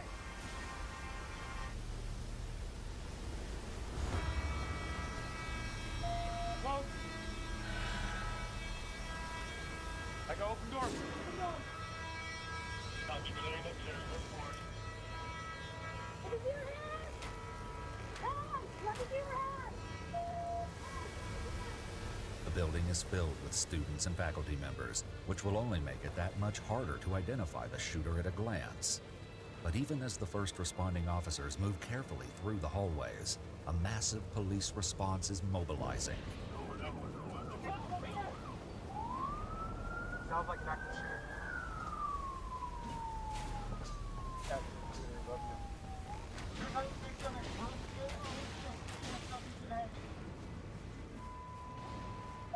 Officers from both the University Police Department and the Las Vegas Metropolitan Police Department are rushing to the campus, knowing that mere seconds could make the difference between life and death for so many innocent people.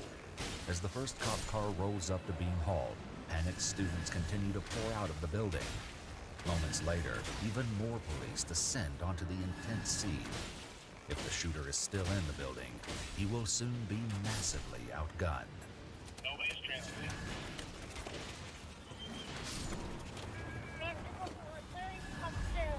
It's gonna be this one upstairs.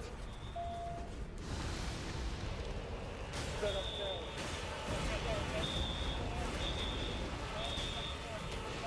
As more officers enter the building, those arriving on scene warn that their emergency response could make things worse if they aren't careful. You'll have a lot of running everywhere. Right, watch your speed. But it's clear that time is of the essence, not only in terms of stopping the violence, but also when it comes to rescuing victims. Two police officers are approached by a man with a gunshot wound to the chest. Amazingly, he's on his feet, but the need for emergency medical care is unmistakable. The scene is not secured by EMTs, however, so the police do what they have to do to get the victim to an ambulance as quickly as possible. Where's the victim? You can't drive like that with that open. Just take him out to Maryland. But the injured man is only one of thousands of people on campus this morning, and police know that finding and neutralizing the shooter is their top priority. Put your hands up!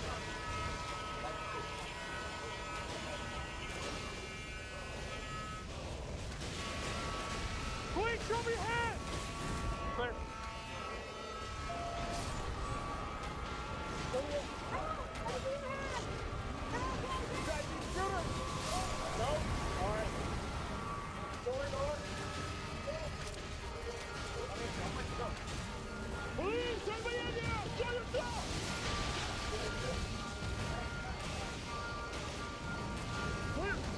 The fluid and immediate nature of the situation has arriving cops unsure about what to do or where to go, putting them at a disadvantage when it comes to stopping, or for that matter, even identifying the shooter.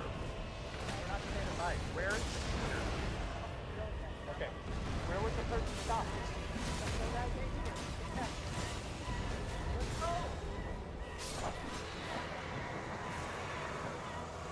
715, yeah, we're going to need some additional units here in Beam, Baker Easy, out of Mary Hall.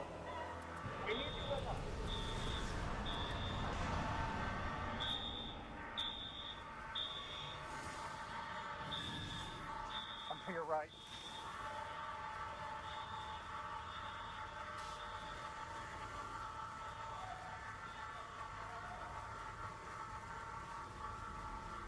Get out! Yes. Third floor. How to get up there? There will be time later to process the events of this chaotic day and any mistakes that might be made in the heat of the moment. For now, police must do the best they can with the limited information they have, and frightened parents must do the same. 911 emergency, Newhouser, 1480. Yes, hi. I'm calling because I received a text from my daughter from UNLV. Okay. Are you aware of what's going on? Yeah, we are aware. Okay. Is there any information you can give me? I cannot give you any information at this time. We are just okay. We do have units on scene, and they are working it. Okay. Okay. Is she where is she at? Well, let me ask her. Yeah, please tell me where she's at. She's at UNLV. Okay. Let me see if she'll text me back. I'm sorry, I'm shaking. No, it's fine. It's fine. I understand. What do you got? I got shot! One victim! One victim! Officers inside Beam Hall are getting their first look at the devastation the shooter has caused, and it isn't long before news of the fatality spreads to the still arriving units.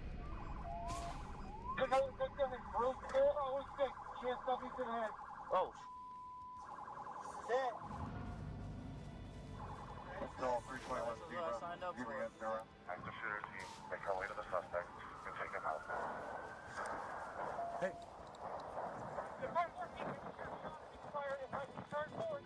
Go! Go! Go!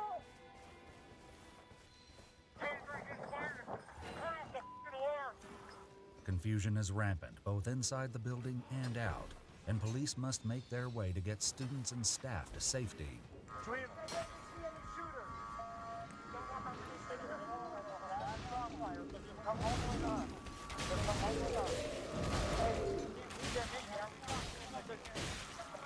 Come on!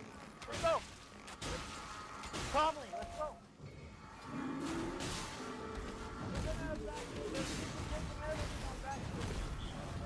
Unfortunately, the officers know they cannot go fully into rescue mode because their deadly adversary could emerge from around any corner, any time. He's still active! He's still active!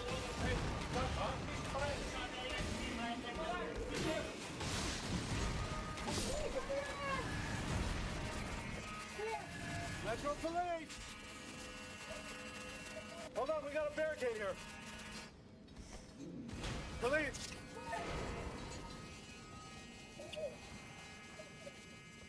Alright, stay here. You can hear a gunshot. You can see who the shooter was. Stay here. Stay here. Lock the door. Lock the door, okay? But many of the doors in Bean Hall are already locked, which isn't always a good thing. Police discover a blood trail leading into just such a room. What is that sound? That's a minute. I'm going to the door. Hey, careful! You're not there! Someone kick this door. Hey, quick! I need a boot! Hey. Way out! Metro Police! Metro Police! Get in there! Keep kicking! Even with a veritable army of police officers using their mind, the door proves too sturdy. One cop goes in search of some assistance, only to demonstrate how thick the tension is here in the opening minutes of this horrific event. Hey, watch where you go! Hey, give me a minute! Come here! I need bridging tools! What do you want me to do? I need bridging tools! I don't have keys. Who has keys? The 3-star right over there. She's got keys. with so much about this appalling scene outside their control, one officer decides to at least do something about the maddening soundtrack.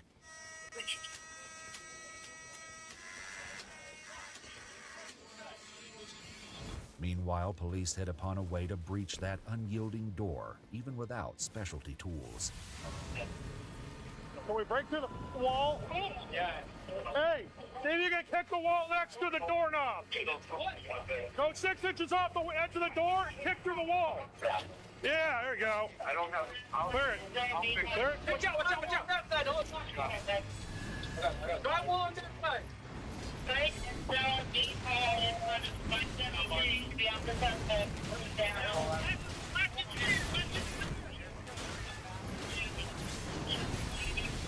It's clear.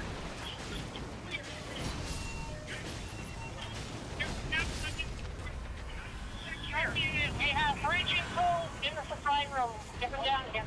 The room turns out to be empty, just like the other many unknowns police must handle in this crisis. Indeed, even the unlocked rooms in Beam Hall are a nightmare of shadows, confusion, and hidden figures. Police, anybody in here?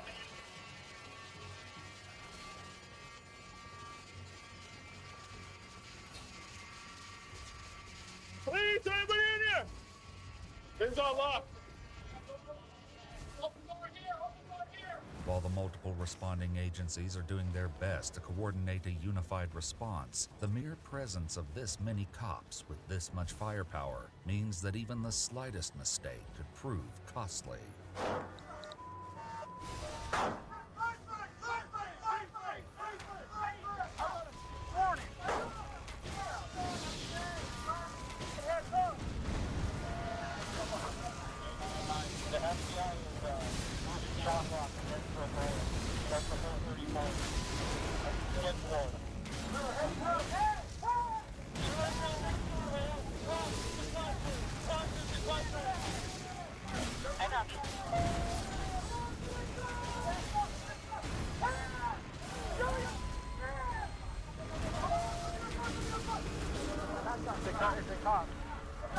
With the FBI, the Las Vegas Metropolitan Police, and the University Police all working in the same building, the threat of friendly fire is considerable.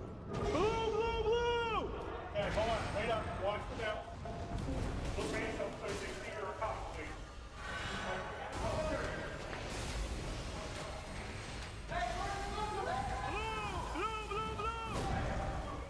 However, the difficulties of a multi-department response are only one aspect of the confusion in the air on this December day. Adam 4, 223, and 735. Phone reports of shot fired at Student Union. They're moving up to the second floor. Student Union now. Copy. Charlie 712, go to Student Union. Last report, second floor. Police respond to the building right next to Beam Hall, the Student Union, a new environment that will test their nerves as they investigate these shocking reports. I got right. Look, look, look, look. Come on. Keep your hands in there, bud. We have a description? No. You see him. What do he look like? Go, go. Hey, you guys Get out. Go that way. There's people in there. Move. There's movement. The police department, come on, hands up! Police department, come on, hands up! Come on now. Okay, that's okay. We got to get you out, okay? We're going to get you out. Let's go. But the police on campus can't afford to focus solely on the innocent. The author of this grisly mayhem must be stopped. Unfortunately, news of the shooter's location and description is constantly evolving.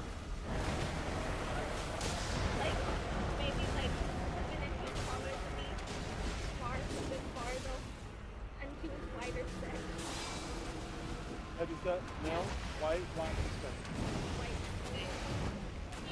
Subjects on top of MTE, long hair and backpack. 2 subjects on top of MTE with long hair and backpack. Did you hear that? MDE, is that behind us here? Behind me? Second suspect is at 4970, that's the best western break. His wife works during the suspect of experienced officers on campus, however, and not all of them are convinced by the startling chatter coming from the radio. Yeah, so I heard on the radio they said that they had 2 subjects coming to DRI saying that they were robbed by something like that by the suspect. But that's down there, Flamingo and Palos Verde. That's where we were at. Yeah. Indeed, while every incoming report must be treated as plausible, some of the cops on scene know the reality of the situation better than others. Relax. 207-550, we have 1 suspect down right in front of Frank and Estella. I think at one point on the year we came across it. Had activity, but I'm not. That's going to be one of those echo calls. Yeah. You know, just like on October 1. So I think that's why they're scanning. It is inevitable that many of the police working at the UNLV campus will be reminded of the worst mass shooting in modern American history. The 2017 massacre that was launched from the Mandalay Bay Hotel only 3 miles away. On the other hand, some officers are experiencing something entirely new. Sorry, this is day 1 for me. So, welcome. That university police officer isn't the only one facing unique trials on this dark day. Officer Cody Schmidt, who was the first one into the building, has had to strike a balance between duty and family. My wife is in here. Hey, Siri. Hey, Siri. Okay. If you haven't left campus, you need to do it right now. But even these pressing concerns aren't enough to keep him out of the fight. Hey, I got a sledge! I got a sledge!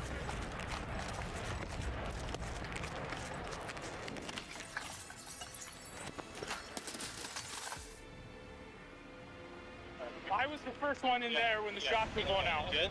Okay. I just need to find out where my wife was. I was eating lunch from there. I'm cut. Officer Schmidt isn't the only one to get injured that day. Hey, I'm getting. You good? Don't shoot me. You're good.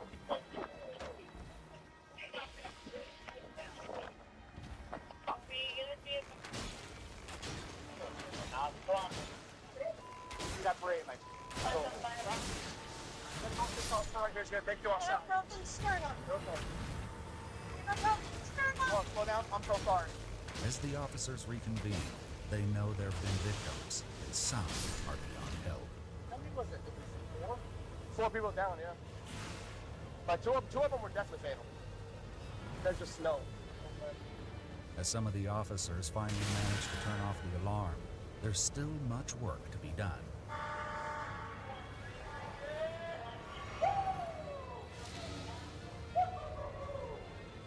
That sucks in the middle of a class. Like a PowerPoint. You have like the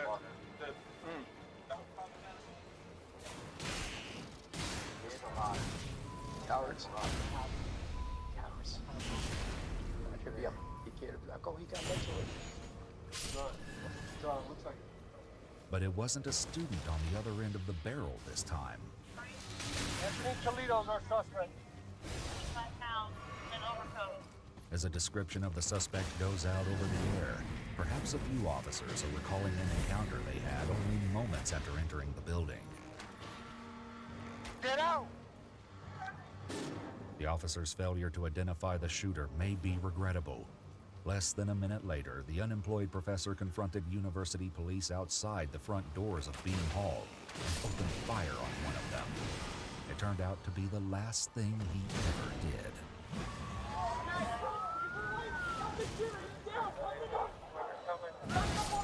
Yep, we're here. The killing of the suspect was mercifully clean, but with bullets whizzing through the air, it's a small miracle that it went as well as it did. This guy just randomly picked. Figure it out later.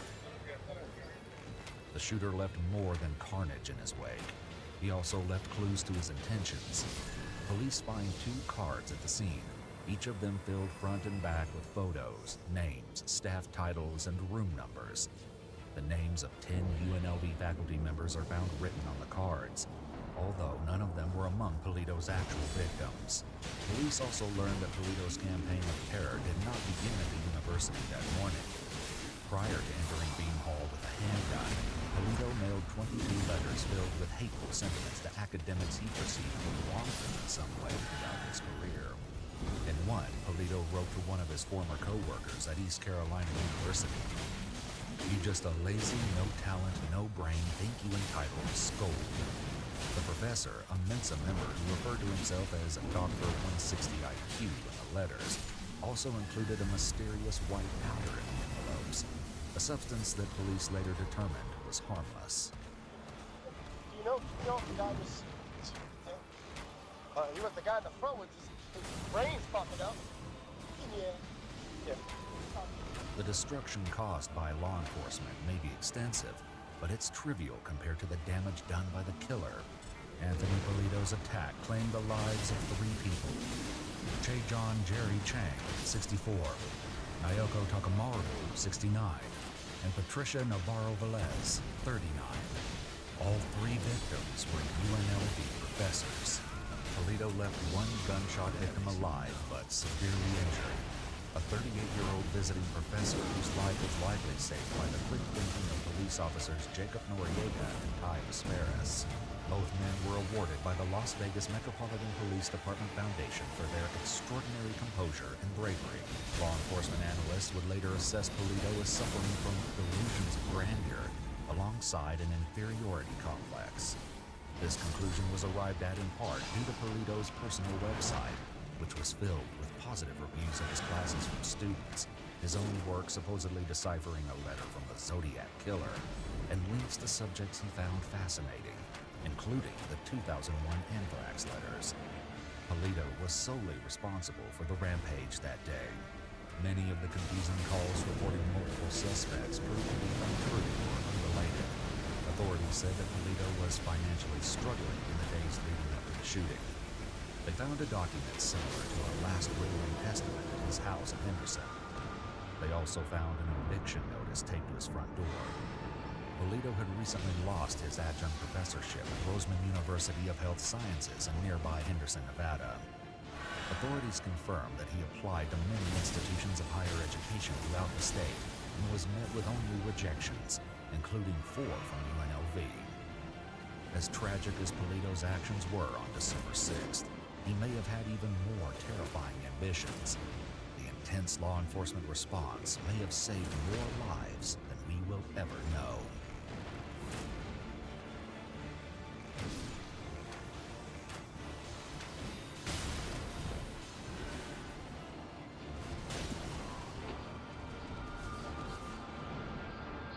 How many injured people? Oh gosh, multiple injuries on all over the trails. Papa, please save me.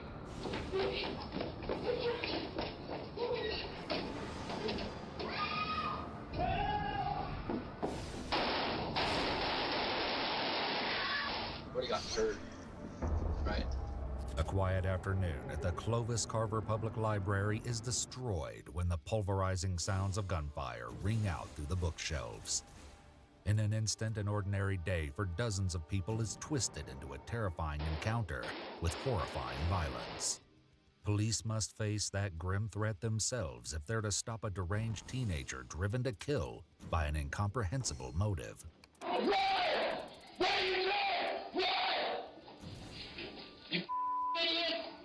I have church tonight at 6.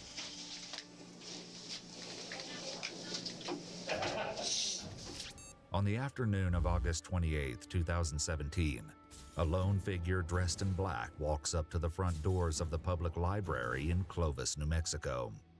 Instead of going directly into the library, the young man circles back to use the restroom. His movements are quiet for now, but he had much to say only minutes earlier when he recorded an ominous message before leaving his house.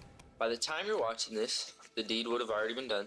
And by the deed, I'm not sure what it is yet.